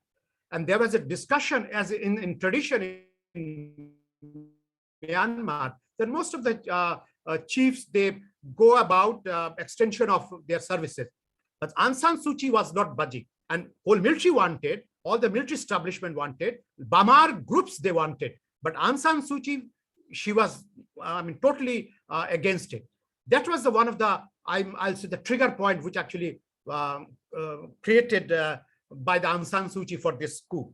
And there are a lot of other factors which I'll not go. Number three is that, as Dr. Imtiaz said about the Japanese, for your information, for information of all the audience, it's very unfortunate that in whatever the whole world has given the sanction, but Japanese and Singapore, they had been servicing Myanmar throughout. In Ne Win's time, then Than Shwe's time, then Aung San Suu Kyi's time, and still as we are talking, they are being still serviced by Japan and Singapore. Among them, the biggest culprit is the Singapore. The billions of dollars has been serviced through Singapore banks, through Singapore's business houses, and they are earning, Singapore is earning billions of dollars through them. We as a Bangladeshi, whenever we used to buy rice from them, we used to go through Singapore, what is it called, buying houses. We never could open LC to any Myanmar banks or other institution. So here, Singapore is also very important. But if you remark that Singapore hasn't criticized these actions, Japan hasn't criticized this action. So these are the two players. I mean, you have to see their actions also while neutralizing this so-called quote-unquote sanctions. Number three is that it's very unfortunate that I call it that it's a West's bankruptcy of their policy. Throughout their, since 90s, rather I'll say 1988, West has they have invested kept all their eggs on the Aung San Suu Kyi's lap. At this moment, if Aung San Suu Kyi goes, West is totally blind. So they haven't invested any other leaders. Just see now, if Aung San Suu Kyi is arrested. Now, there is nobody there to talk to West, or rather, there is nobody there to do the bidding of West. So this is one of the bankruptcy, and this is known by the military very, very well, and they take 100% advantage of this one. And now let's come to the Dr. Kawser, some of the points I like to say. What is Panglong actually agreement? Let me clarify this one, because this is a very interesting part. The Myanmar in 1948 and India subcontinent in 1947 is the same. We are the same situation. Like before British came to this South Asia, there were a number of nationalities. Similarly, in Myanmar, there are a lot of nationalities. The way British in 1947 decided that who will be the independent countries, But same thing happened in 1948 in Myanmar, that there are certain, like Karens were promised independence, Arakkans were promised independence, Mons were promised independence, Shans were promised, Kachins were promised. So, but when this was already on the floated and negotiation was going on in London, at that time, Aung San Suu Kyi's father, Jan Aung San. he said that, Jan Ang, he said, okay, what we are going to do, let's, get together for at least 10 years. Give me 10 years. If you like it, okay, fine. If you don't like it, then go ahead. You remain independent or federal, whatever you want to do. But unfortunately, Jan Ang was killed before that one. So this is it was signed by Jan Ang, but implementation level, before it could be implemented, he was killed. So this is her daughter. When Aung San Suu Kyi came in 2014, she said that is Panglong 2. But unfortunately, Panglong 2 is nothing but the ceasefire agreement, which is being pursued by the military, is the same thing. So this is the reason you might find, as Jan Shakhawat also pointed out, that there are a lot of, what is it called, nobody joined them with this NUG or other players there, nobody has joined them. So this is actually, it's a kind of a fake facade in front of the so-called peace treaty.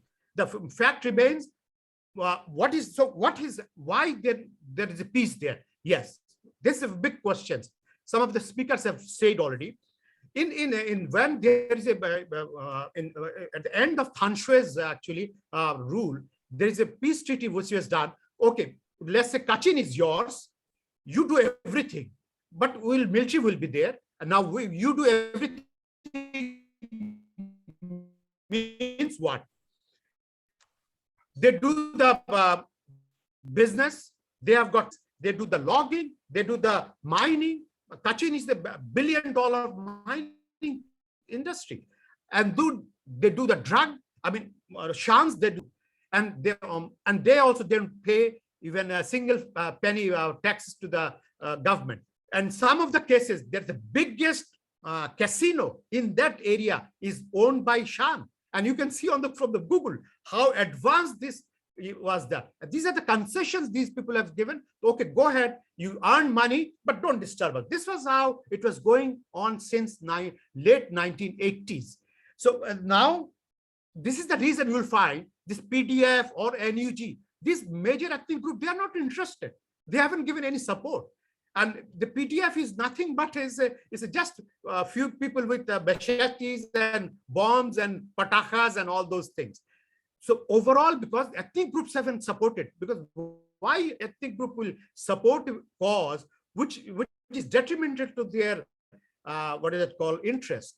Number one. Number two is that another thing you must remember, who are this NUG? They are the new wine in the old bottle. Most of them are Bamars. I asked the spokesperson of NUG, and I asked that your composition says that everybody is Bamar. What is the ethnic groups? That she told me to know the head of the what is it called, NUG is ethnic, from the ethnic group. Then I asked her that what is his role? You people are doing the bidding. So that is the reason you will find Rohingyas haven't welcomed them. Ethnic groups haven't welcomed them. So it is there. They're still trying to find out their position in the whole in Myanmar at this moment. And last step is that now let's come to the last point is Mr. Abu Saleh's one. I hate to say this one. Pardon me for everybody. But this is the trust, because I had access to a secret, confidential, what is it called, inquiry of the Myanmar government, and not one, two. And also there is, I've got also access to one of the confidential report by the British embassy in Myanmar, which was, of course, you can find out, leaked out, is regarding the role of Ambassador Kawser. He was ambassador in Myanmar. And as Mr. Saleh was showing the charts of, sorry, not possibly, somebody was showing the chart, what is it called, percentage of Rohingyas and other people in Myanmar. here you'll find that there is a differences of, I mean, it's not uniform rise of Muslim population. And these are, by taking these statistics and Ambassador Kawser, what he said to the British ambassador, Myanmar takes 100% advantage. Even in 2012, this confidential report, it also says that their ambassador said that 500,000 Muslim Bengalis are in Rakhine. So there are 500,000 these Rohingyas. So this Ambassador Kawser, this, I mean, unfortunate, I don't know why he did it. And if you can find out in that British leaked document, the British ambassador said at the last moment that Ambassador Kawser, is very unfortunate that he has said, British ambassador also said that British ambassador doesn't believe what Ambassador Kawser says, but already damage is done. And this particular is being barbar kumirer bachchar moto, Myanmar government is bringing it forward since, I'll say that since 1990s. And of course, in the confidential report I was mentioning, it was in 2012, and of course, later on in 2017. So, and my last point is that the statistics shown by the Mr. Saleh about the Rohingyas population in Saudi Arabia. Actually, it's not 250,000. 500,000 was in late 1970s and early 80s. It was 500,000.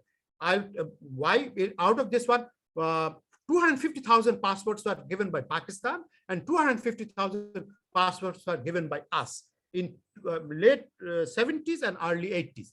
Now you can imagine population is more in Saudi Arabia at this moment. So thank you very much, everybody. Thank you. Yeah, thank you very much, General Shahidullah, for bringing in interesting points. And I'm sure out of your first-hand experience. Now, we'd like to give floor to Mr. Salahuddin, who has requested. Mr. Salahuddin, you have the floor, preferably with your video on, if your connection permits. Yeah, now it permits. I was wondering that whether it fails or not. Thank you, Bari bhai, and thank you, everyone.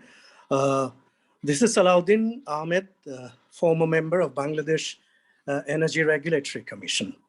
I would humbly volley my question to Professor Ahmed's, both from University of Dhaka and Winnipeg.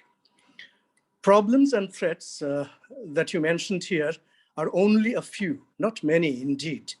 Only the gravity and seriousness of these do matter much. Can't we just prioritize the problems and start to work, remaining quite serious, focused, and sincere? Both the professors have suggested some measures by involving countries like the big threes, etc. Interestingly, and happily, of course, we are genuinely close to all of them, of course, in different degrees and types. How do you please look at it, sirs? Prioritizing and remaining sincere. Thank you very much. Thank you, everyone. Thank you, Mr. Salahuddin. General Mainul Islam, sir, you have the floor. Thank you very much. Just a few points only. So from the discussion, it is understood that the military government are very strong. I visited Myanmar and I found, unlike Bangladesh, if we get any mineral resources under the earth, it belongs to the government. But in Myanmar, any mineral resources you get, it belongs to the person who owns this land. And military leaders knows where the things are from the satellite pictures, and they buy those lands. And they have all these mineral resources, and certainly they will not give it out to the nation. So military will remain. So that is fact. Number two, as the just previous speaker has mentioned, that we have friends like with good friendship with Japan, China, and India, it seems. But somehow, as Dr. Imtiaz Ahmed has mentioned about the decoupling the issue of with the friendship and this Myanmar issue. So once we want to have a decoupling, I think we need to give something or have something on the table of dealing. We also agreed that since long we are having a lot of refugees in Bangladesh, and this Arkhan Army is influencing and is controlling the Arkhan area, who is supported by the military. So they cannot go back. If they go, they will be again sent back or will be killed. So what is the dealing point? So I think in diplomacy, Bangladesh is now in a very tight condition. But I think this is time for Bangladeshi diplomats and Bangladesh foreign policy. In fact, the government policy is to try to give something. Because in the world, the Palestinians are evicted still by Israelis, and they are occupying the lands. Whole world is quiet on this issue. So where American interest is there and Jewish communities of the world interested, there Palestinians cannot go back. So in Bangladesh, I think we are not even that much close friend of China, that much close friend of Japan, that much close friend of India. So how they will give us priority? So we need to give up something. As I think Professor Imtiaz told that we have taken population equal to Bhutan and I think another two countries in Bangladesh. Otherwise, we are growing and growing populated countries. So what is the way out? We have to put something on the table that I can give you this, but give us assurance that they will take this much of population and all these things. Or because having a neighbor like Myanmar, and we don't have a good diplomatic relation, it will always disturb us in future days to come, whether with this refugee or any other things. Because there are a lot of opportunities there having a good relation with Myanmar. I think we are always still depending on others to do it. Global diplomats or nations will do it. But what is our give in this issue for the future days to come? Because with the neighbor, we cannot have any bad relation with them. We have very workable relation with all other neighbors.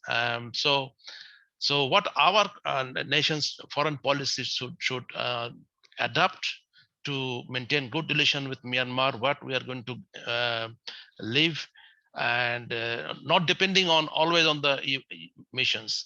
If it was some other country, by this time, UN would have opened a security zone in that country.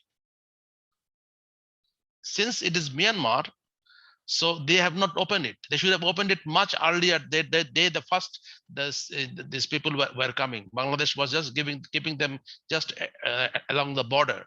That was the good time for say the third countries peacekeepers would come. We have a very good logistic system here to support this the UN peacekeepers, and they could always establish a secure zone and push them back to their own country. We have missed that chance at that time. So Bangladesh, I think, need to open up now and do not leave it onto the international community to decide our fate. We need to have something to exchange in the friendship or diplomacy so that we have a good neighbor. And how can we solve these issues amicably? So it may not be the whole population will go back. Maybe some population will go back. And why not? Americans asked us to take some people of Afghanistan who had been their friends to take. So if Americans can request us, we can also request Americans and Europeans, other countries, take some refugees, Myanmar citizens back, and then we are all friends. So I think Bangladesh need to do something. We have to find out what we have to do not depend fully on the international community and wait for their green signal. Thank you very much, sir. Thank you, General Mayor Islam. I think next we give the floor to Mr. Hilal Mohyuddin. Good morning from Bangladesh, distinguished guests. I am Hilal Mohyuddin, professor at the North-South University and also the co-founder of CRRIC, Conflict and Resilience Research Institute in Canada, and co-author of the book, The Rohingya Crisis, with Dr. Kawser. So we have been observing the developments here and there everywhere in the world, and also looking at the diplomatic aspects as well. At this point, I think it would be better for us, probably it would be quite practical, just to think about a dispersal strategy. It might sound something new and something strange, but probably that would be the only solution at this moment. We are not diplomats, we are not at the same time economic experts, but we have good sense, especially common sense, at the same time insights. We are working in the field, going to the camps, and we see that in our everyday experience that probably it would be not only a short-term solution, but it could be a long-term solution. So what that dispersal will mean, as you understand, there are BASE and Conflict and Resilience Institute. Our institute is there, and also Dr. Ahmed's genocide studies is there. If we agree, we can probably launch a new study just to see whether a new thoughts can be advanced in the future for betterment of the Rohingya people and for Bangladesh as well. So if we can disperse some people here and there in different countries, they have stakes and they should take the responsibility. There are reasons why should not they take responsibility. Japan, Singapore, India, all these countries have economic interests there, and this is why they have put all the burdens on Bangladesh. So they must take some responsibilities, and probably some diplomatic advancement and diplomatic movements can make it happen. That they will be taking some other countries. Most of the time we speak to Canadian representatives, and we spoke several times before, and they were saying, why us? Why not other neighbors? And why not the South ASEAN and others and others? And they have logics in their argument. This is why we are saying that all other countries, all the worlds can take and can at least ease the burden in Bangladesh. Bangladesh don't need to take this huge burden. And then gradually, if situation permits, then again, repatriation to their country, or just giving them, the main idea is to give them a better life, just to treat them as human beings, so that they can live somewhere with dignity and respect. And that should be ensured. So a dispersal strategy should be in the plate at this moment. Thank you. Thank you, Mr. Hilal Mohideen. Ladies and gentlemen, I'm not sure if I'm seeing one of our former State Minister of Foreign Affairs, Mr. Abul Hassan Chaudhry. Sir, if you would like to intervene. Thank you very much. Bismillahirrahmanirrahim. Let me first thank BIISS for kindly inviting me, and I think General Bari, you have laid out the contours of a very vexed, very intricate problem, which was taken up by the scholarly presentation, as always, by Professor Imtiaz Ahmed. Brigadier Sakat and also the other participants have brought out very important features to these lingering, lamentable, and tragic circumstances that prevails in Myanmar, leading to the exodus of nearly 1.1 million refugees. I do not want to revisit the issues that have already been raised, but they are of very significant importance. To me, as a citizen of Bangladesh, it is a matter of utter sadness that following in the footsteps of the greatest Bengali of all times, Bangabandhu Sheikh Mujibur Rahman, which was not just a pronouncement, it was the position taken by him even at the very genesis of Bangladesh, which was friendship towards all, malice towards none. Flowing that golden thread, our Prime Minister, Honorable Prime Minister Sheikh Hasina, had no qualms. It was principle, it was pragmatism, it was history, it was our culture, it was our commitment. I don't think the world has taken any due recognition. As a citizen of Bangladesh, mere and simple, I do not accept the fact that here sits a lady who presided over one of the most gruesome killings in the history of mankind, with a Nobel Peace Prize on her head. And our Prime Minister Sheikh Hasina, who had immediately after assuming power in 1996, resolved the CST problem, which you, I'm sure, General Bari, you know it directly from your experience, as well as now taking in refugees. We applaud, we welcome what Chancellor Merkel had done in Germany, but by proportionality, the generosity shown by the Prime Minister, risks taken by the Prime Minister, is absolutely incomparable. It is magnificent. Now, coming straight to the point, I agree with General Mainul that something has to be done regionally. And I feel both BIMSTEC and ASEAN have to be re-energized. Without mentioning names, in recent history, we have seen that how West pushed to the corner, abandons its allies, and just takes off.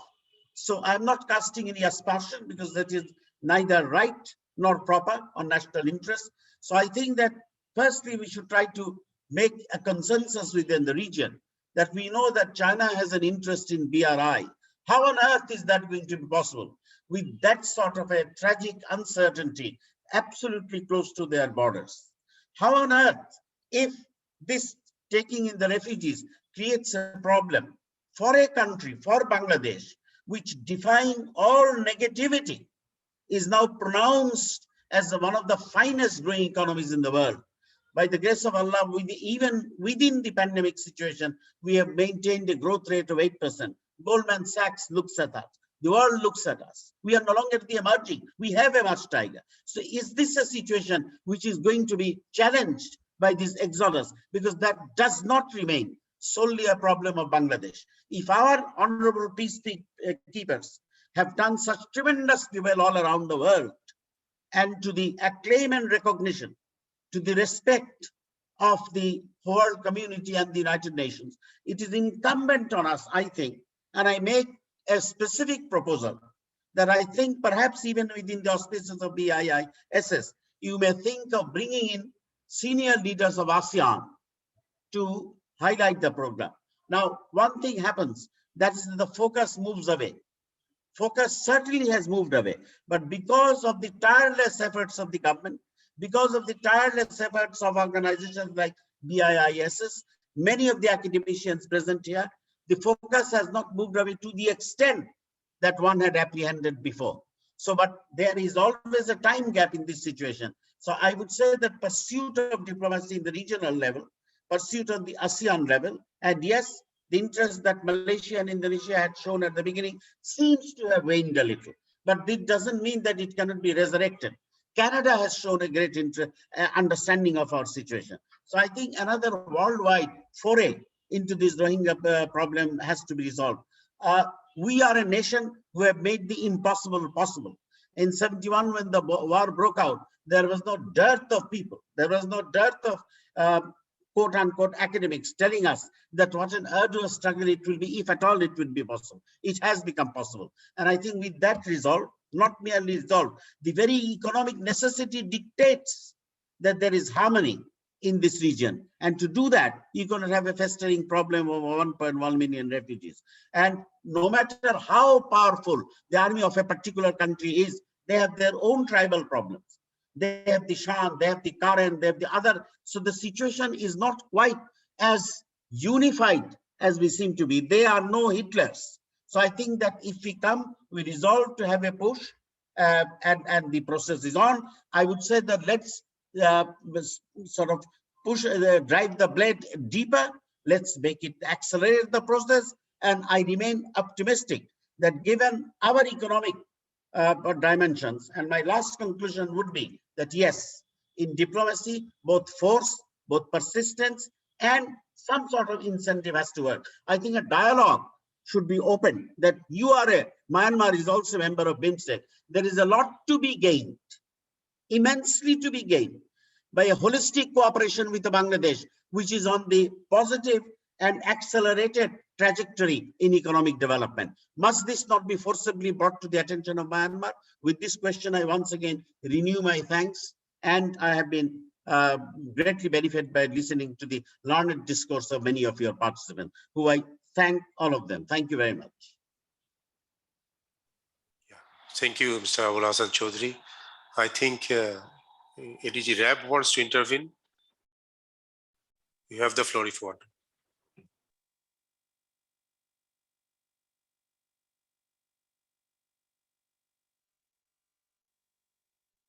No, if not, Mr. Emdad.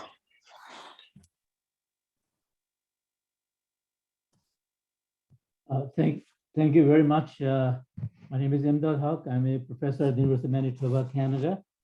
I just want to highlight 2-3 major points, what we heard from all the speakers today. One of the things that we touched upon, but very lightly, that the root of the Rohingya problems is that they are the stateless people, one of the most pronounced stateless people in the world. And as some presenters elaborated, that it began 1962 and then under 1982 Citizenship Act. So Myanmar or Burma doesn't recognize these Rohingya displaced people as their citizens. So obviously international pressure must focus on that first Myanmar or Burmese government, whoever is in power, civilian or military, must recognize them as their citizen and give them their rights. That's number one, that has to be, the mobilization needs to focus on this particular issue. Second issue is the geopolitical, that all the big players in the region, China, India, and Japan, we talked about. I think one of the consensus that came out of today's discussion is that we have to give something on the table. And I don't think that China can play and implement Belt and Road Initiative without Bangladesh's help, as well as India's help and so on, particularly in South Asia. So therefore, we have something to offer and play with. And I think one thing that I learned from international negotiation that came from what are the other sectors, that on bilateral matters, what Professor Imtiaz was elaborating about decoupling, I disagree with him. My learning says other way around. Nowadays, in negotiation, you have to put bundle of trade commodities or bundle of issues together. So it's a give and take. You know, in the negotiation, it has to be give and take. You have to create a win-win situation. So I think Bangladesh need to create, I think some speakers came out very forcefully that Bangladesh put something on the table. The last speaker, the foreign minister, deputy foreign minister, he elaborated very, very well that Bangladesh is stronger in economically, is coming up very, very strongly. And therefore, we cannot just go and beg to the international communities. He has to come strong, and we have to play carrot and stick. We cannot put only stick, and it's not going to play well. We want conflict resolution, we want peace, but it has to be done with both carrot and stick. And therefore, I think BRI initiative should be negotiated with China very well so that the friendship and collaboration is based on mutual interest. I'll finish up there. Thank you very much. Yeah. Thank you very much, Mr. Emdad. From RAB, if you have resolved your technical problem, you can have the floor.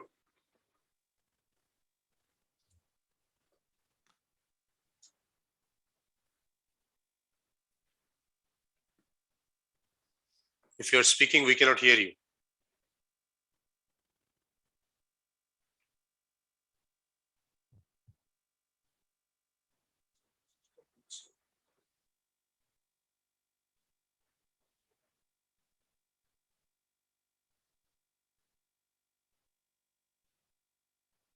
We still cannot hear you.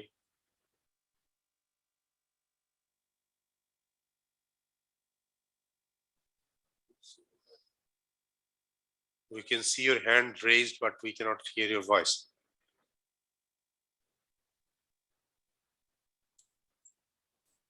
I think I would suggest you to leave your comment on the chat box instead.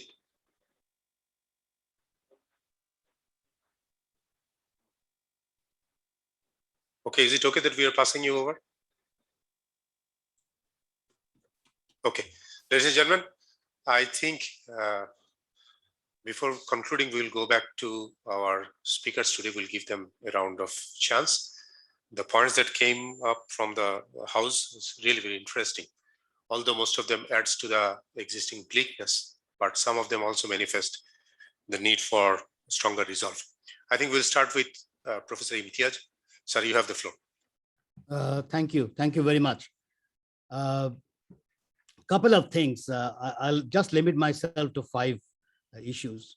One is, let me make it very clear to those who are using old arguments of Myanmar regarding whether they're Bangladeshis or illegal migrants, and please be updated on certain issues. When Myanmar military went to the ICJ, International Court of Justice, where even Aung San Suu Kyi was there, and they deliberated on it, none of their members, please keep note of this, none of their members mentioned that these are former Bengalis or illegal migrants, not for once. So please do not use a term which even Myanmar state is not using. Throughout their deliberations, even Aung San Suu Kyi, use the term that they are Arakanese Muslim, quote unquote. And I'm telling you, please do not use certain things which they are not using it. And this is the highest global court represented by the Myanmar state. And we have a verdict now even there, where the provisional verdict agreed to the term Rohingyas. And the Myanmar judge was also there. The Indian judge was there. The Japanese judge was there. The Russian judge was there. It was a unanimous verdict. So please do not use a term which they are not using. Yes, they used to do that. So it doesn't matter whether what Ambassador Kawser said or not. Please keep updated.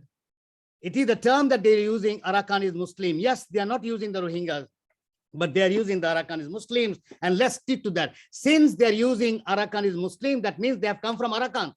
Arakan is not in Bangladesh. Arakan is not in Thailand. So why are we using a concept which even the Myanmar state is not using and helping them out? So let the debate on whether they are Bengalis or illegal migrants or whatever was there earlier, that debate is out, because now we have a judicial verdict at the highest court which says that they are Arakanese Muslims by Myanmar, and the judicial judgment that we have says that they are Rohingyas. So we are there. So we can actually tell Japan and India, please use the term that was used by your judges at the ICJ. That's the point. Number one. Number two, I humbly disagree with the suggestion that the Myanmar military is strong. If the Myanmar military was strong, then they would not have killed more than 1,000 citizens of their own country. Please, why are we saying that Myanmar military is strong?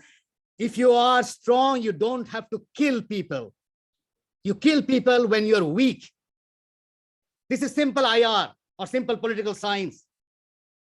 So point here is, and here why I'm saying a window of opportunity is there. Since they have killed 1,000 people, and since part of their civil, I would say, a political wing, which Aung San Suu Kyi represented, now agrees to the term Rohingya, they're using the term Rohingya. So my point here is, this is a window of opportunity precisely because the Myanmar military is weak. Now the point is why Singapore and Thailand and other countries are interested in Myanmar, why they are negotiating, believe it or not. And I say as someone, familiar with Chanokko and Machiavelli and all, this is the best time. If you want to do business with Myanmar, this is the best time, because you will get a far better deal with Myanmar military since the Myanmar military is weak. And that is precisely what is happening with European Union, with Singapore, with Thailand, with all the countries going back to Myanmar with something, and the Myanmar military will agree because they are now weak. They're weak at home. So have faith in the people. My humble suggestion would be, let us not jump into certain conclusion. And this comes to the third country. I like the term dispersal strategy, but let me see what is the problem with this strategy or the third country settlement. You then agree with the Myanmar military. You fall into their pocket and you simply whitewash your position on the issue of genocide. And that, I think, is unacceptable. A genocide or crime against humanity or war crime took place in Myanmar. All the, look at any of the commission report, private commission, collective commission, name anything, not to mention the ICJ verdict. ICC is also involved in all this. There, you can't talk about a third country settlement, mainly because a third country settlement would mean that you are doing precisely what the Myanmar military wants you to do. They have to take back today or tomorrow. It is their citizens, and there are wonderful people in Myanmar. I have a good number of friends in Myanmar. Look at some of the writings that are coming up. Do not lose faith on the Myanmar people. They're extraordinary. This is an old civilization. Yes, they have a problem now. And it is very clear that it was part of politics. And that's precisely the reason why when Aung San Suu Kyi was thrown out, immediately her party is saying, we agree to what the Rohingyas are saying. And if we come back, we are ready to take them back, etc., etc. So it shows that it was clearly a political case, nothing else. As I mentioned, I understand Brigadier Shahidul Haq's point that it started way 40. I can go back to the right of the independence. No, my point is, this very idea that if you have more than 50,000 people in 2 consecutive villages, they get autonomy. That is the problem. The moment they recognize the Rohingyas, immediately they get autonomy. So there has to be some out-of-box solution to resolve that in their constitution. I don't know whether they want to get a new bill out, but you can do it very quickly, and I don't think it's going to take time. Now, my point is why I'm giving hope. Look at the 70s and the 90s. Go back to the papers of the 70s and the 90s. People were losing faith in the 70s and the 90s, and then suddenly everything got resolved and people got repatriated. How is it possible? Except in the first case, 10,000, we had residual refugees, and in the second one, we had 21,000 residual refugees, but the bulk of them were repatriated. Look into those factors as to why happened. And in both cases, the Myanmar military was in power. And this is precisely the reason I'm saying why the exception of having a civilian entity created a problem. So those who are saying that if Aung San Suu Kyi or a democracy would come back, the Rohingyas would go back, I'm sorry, it will not happen. Because democracy in the developed countries have turned out to be electoral democracy. Don't forget, even Hitler and Mussolini were also elected. So this electoral democracy will not make them very excited about having these Rohingyas because they will lose out votes. So if any stakeholder which is capable of repatriating them is the Myanmar military, because it is a state institution. My last one is on this issue of what to do immediately. The first one is, please start engaging the civil society. There is a serious civil society, a very vibrant civil society in India, very vibrant civil society in Japan, very vibrant civil society throughout Europe. They have to be engaged. Bring the human rights activities on board. They will pressurize their government what to do and what not to do. I think we haven't engaged the civil society as much we need to. So this is one area. Have conferences all around, international conference. Let the diaspora come in a big way. Make them engage because they have come up. It's not going to go out. And since the ICJ have used the word Rohingyas, they now have a legal concept. And this is the reason why they were in tears. And I happen to be there, so I can tell you the Rohingyas were in tears when the verdict was said that they are Rohingyas, because this is the first time they get a legal kind of a backing which they never had at the international level. And the final one, I come to the issue of decoupling. Why I say decoupling is important. Decoupling, particularly with India and convincing India and India and Japan, that we understand you have business interest. We understand that you have serious security strategic interests in Myanmar. India, I can go on and on, the kind of security interest they have. It's valid. What we are saying, decouple the Rohingya issue from your business interest. Decouple your, whatever national interest, security interest you have. You sell weapons, fine, but decouple the Rohingya issue. Now, people are, I'm quite a little bit, getting worried when people are saying that we have to give to Myanmar. How do you give to a genocidal regime? Why are we saying this? Because once you do that, then you open the Pandora's box of having genocide everywhere throughout the world. And people will say that if you can do that in Myanmar, why not us? And this is precisely the point. And this is my last point. I've been telling European Union and the international community, do not do it for Bangladesh. Do not do it even for the Rohingyas, do it for yourself. Why? Because if European Union, if international community, if people and the government don't rise to the occasion, then whatever structures you have established after Second World War will crumble, will crumble. No one will take you seriously. Even now, no one is taking you seriously, almost I would say in many areas. And that's precisely because people will say you are playing double standard role and all. Why are you doing that to yourself? You had a terrible history. Go back to Second World War, go back to fascism, go back to the kind of structures you had.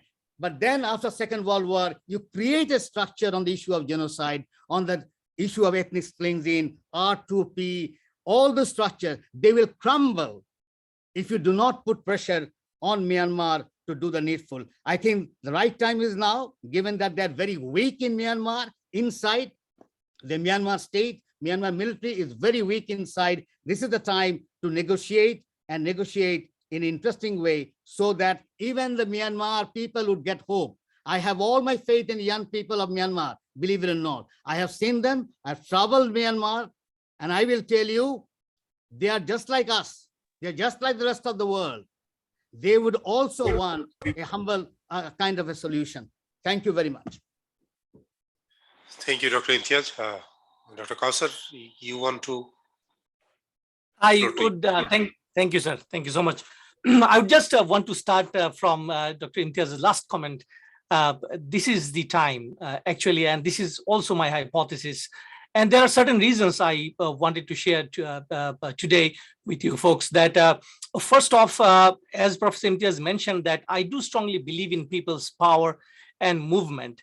And something is different now. Do not equate with 1988 revolution against the military and the 2021 revolution against the military. What has changed is the power of connection, the power of social media and net. And this is what is going to make the difference. And also from my adopted country's perspective, Canada, I can also assure you that Canada is engaged since 2017. And yes, you can say that only from the financial point of view, but that is also important to sustain such a large number of folks in Bangladesh. We are urging, we are lobbying as a policy group in Canada to convince Canadian policymakers to divert their attention in terms of intervention. And this is one of the reasons I propose that we should rethink about the responsibility to protect protocol and find out if the peace treaty or peace intervention can be a novel approach of intervention. Gentlemen, ladies and gentlemen, this is not the time to talk about intervention which happened in Libya or Afghanistan. No military intervention will be accepted in today's context. Nonetheless, we need to do something, as all of you concur today, the respected generals, those who tuned in, and the academics and others, respective foreign affairs diplomats. We need to do something, and this is why what I propose that possibly we should revisit the plan of intervention through the respect to responsibility to protect angle, and my only focus is intervention for peace. And thirdly, I would also add that Canada is engaged in a different way.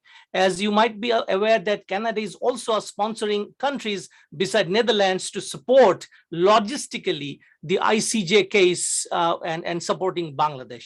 Canada is the only second country in the world among the Western Bloc. And I would finally end by saying that Bangladesh need allies. And this is not the job, I don't think it would be an onerous job for the part of Bangladesh to do their bit in terms of repatriating such a large number of people, those who came without any reason to Bangladesh. So Canada need allies, and these alliances really make matter different. And we have seen a number of examples in the past. If it doesn't go through the UN Security Councils, there are options through the UN General Assembly and also the coalition of willings that intervention happened. And I would only conclude by saying that I am hopeful. When I look back the Irish Northern Ireland conflict, when I look back the South African apartheid, when I look back the, as I rightly mentioned today, the Aceh peace process, people never thought that these people can again live together and create a society, whatever constraints and limitations they do have. but it happened. Northern Ireland had 1998 Good Friday Agreement.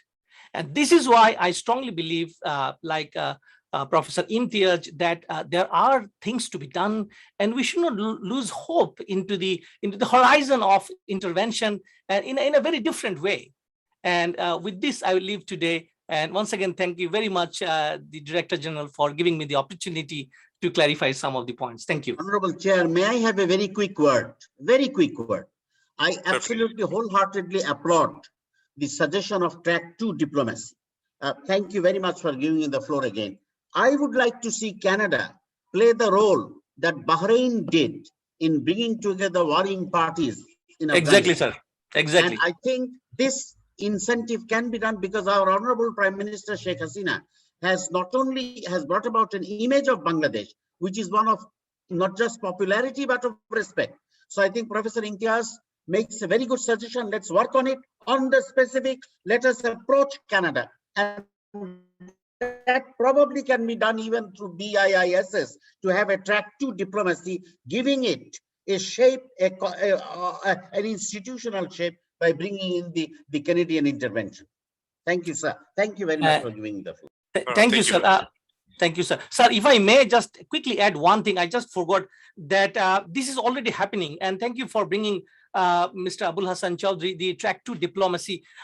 Just for your information, ladies and gentlemen, in Canada, we are in touch with a number of business groups, those who regularly travel to Myanmar as we speak.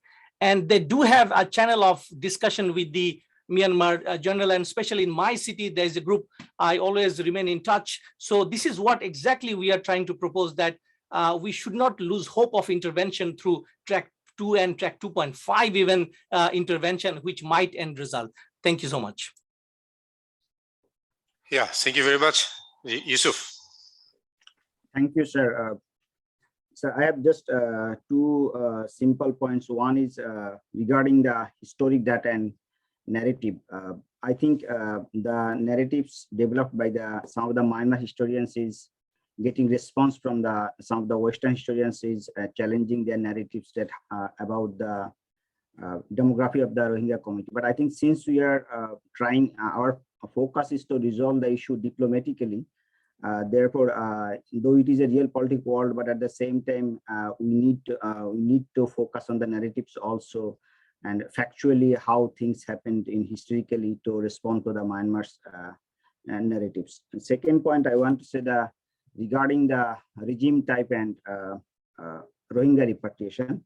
I think the repatriation of the Rohingyas may not be always connected with the regime type in Myanmar.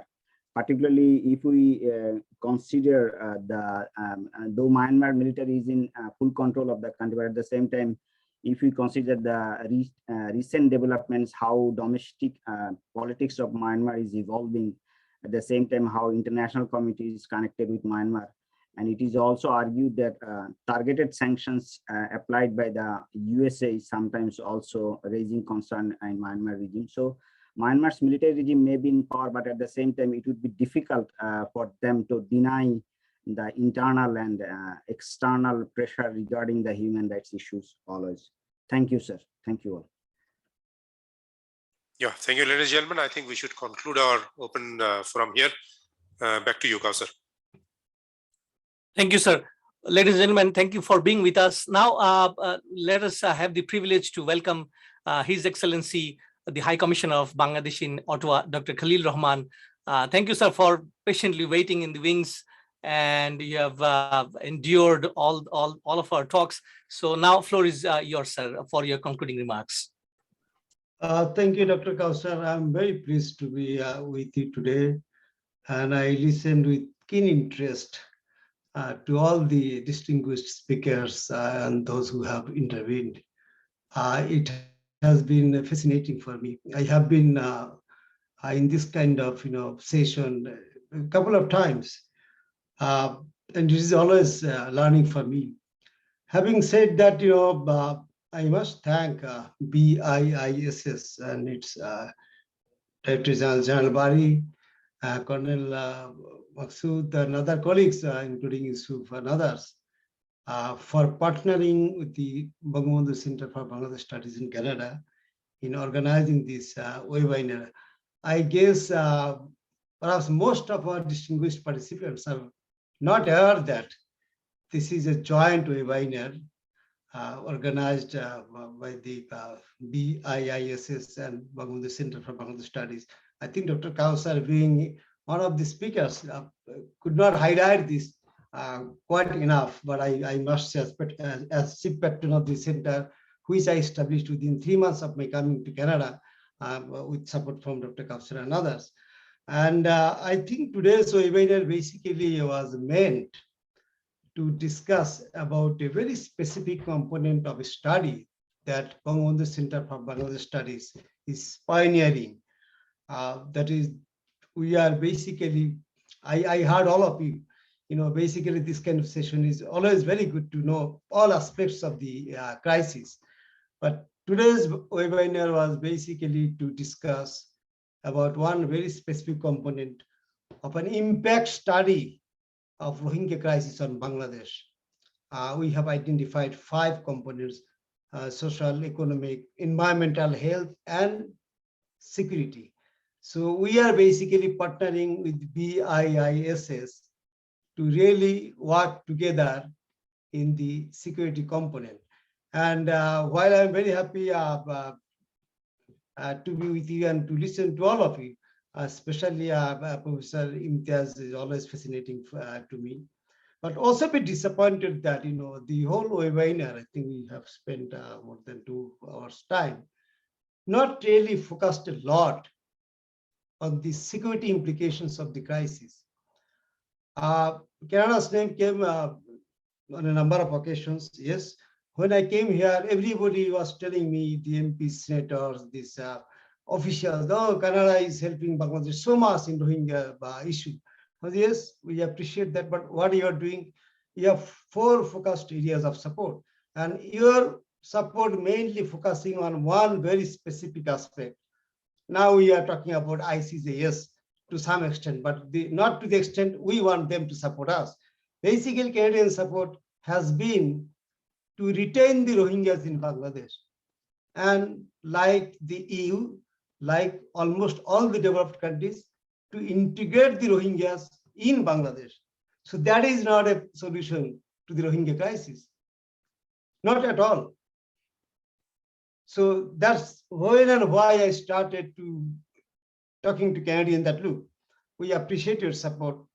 This has been very helpful. As our Honorable Prime Minister said on 22nd of September at the high-level side event on the FDMNS crisis, the fourth option, she said, yes, humanitarian support is useful, but it is not a permanent solution.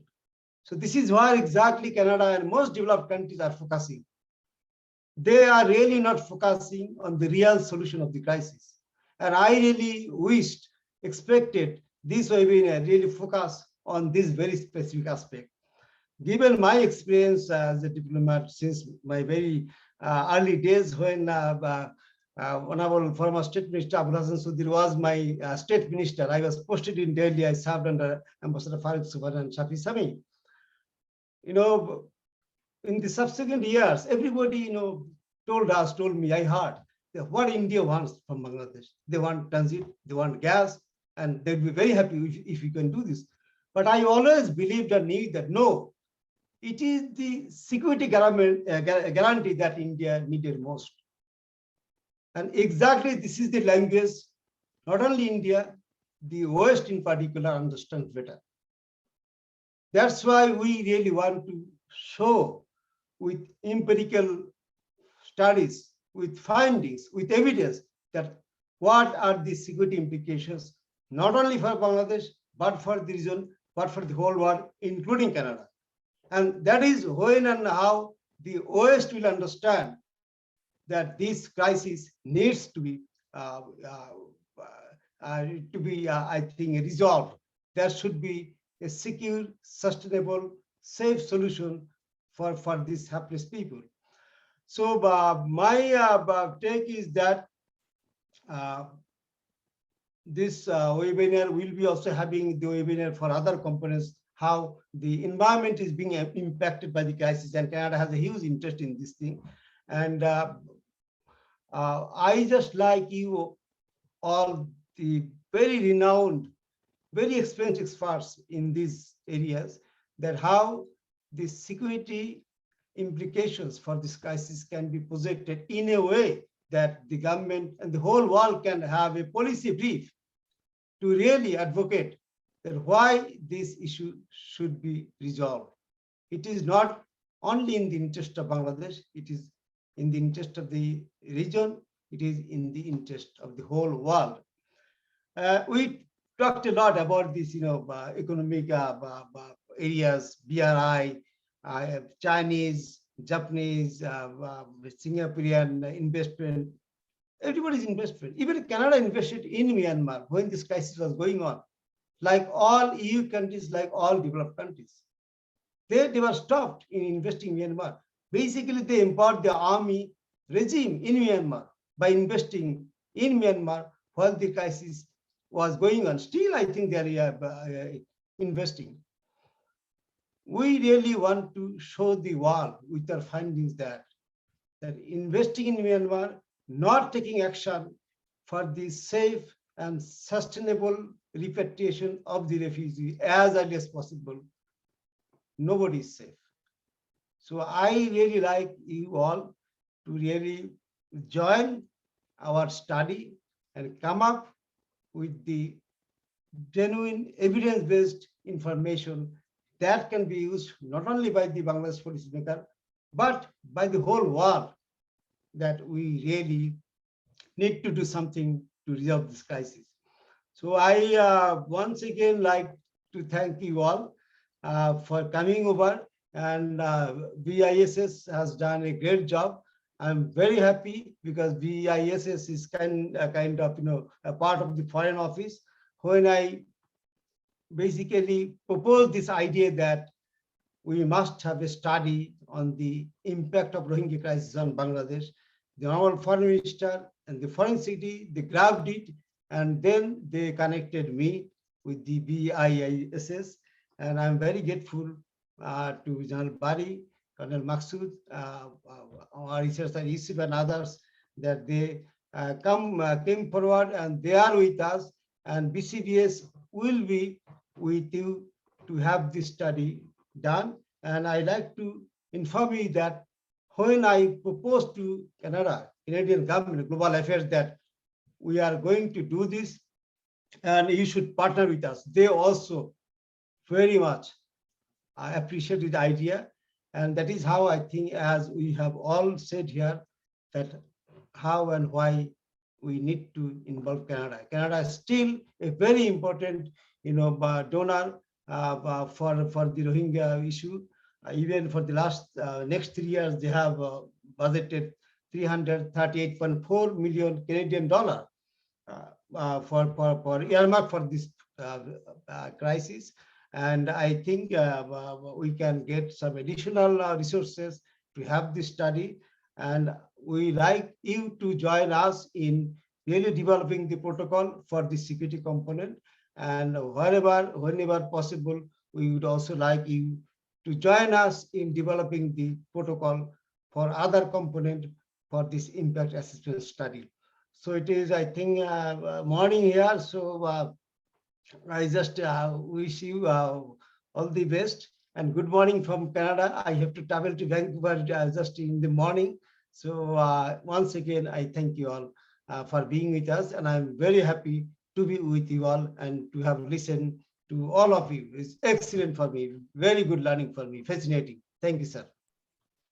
Thank you very much, His Excellency, for your concluding remarks. Ladies and gentlemen, we are going to conclude this session. And before I leave you for the rest of the day in Bangladesh and here of midnight or the next day, as His Excellency rightly mentioned, I would like to leave you with two thoughts. First is, we would like to see Rohingyas go back to their motherlands with dignity and safety. There is no doubt in it. And second point is what we would like to do about it.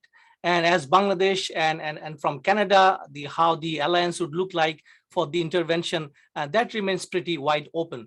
And as you have heard His Excellency's remarks, that we are working on a very large scale research impact assessment project, and where security is one of our components. And that is why we have partnered with the Bangladesh Institute of International and Strategic Studies today to have this webinar, so that we share our ideas and thoughts with you and seek advices in the future. On the eve of the conclusion, let me also once again congratulate Bangladesh Institute of International and Strategic Studies, and especially the Director General, General Bari, for his kind consent and help and support in organizing and supporting this webinar. Also, my gratitude goes to Colonel Masood, who was very much coordinating with us in terms of arranging this meeting, and also presenter Mr. Yusuf. And on behalf of Bangabandhu Center for Bangladesh Studies in Canada, I would like to thank you for being with us, and have a nice rest of the day, and stay well and stay safe wherever you are. Bye-bye.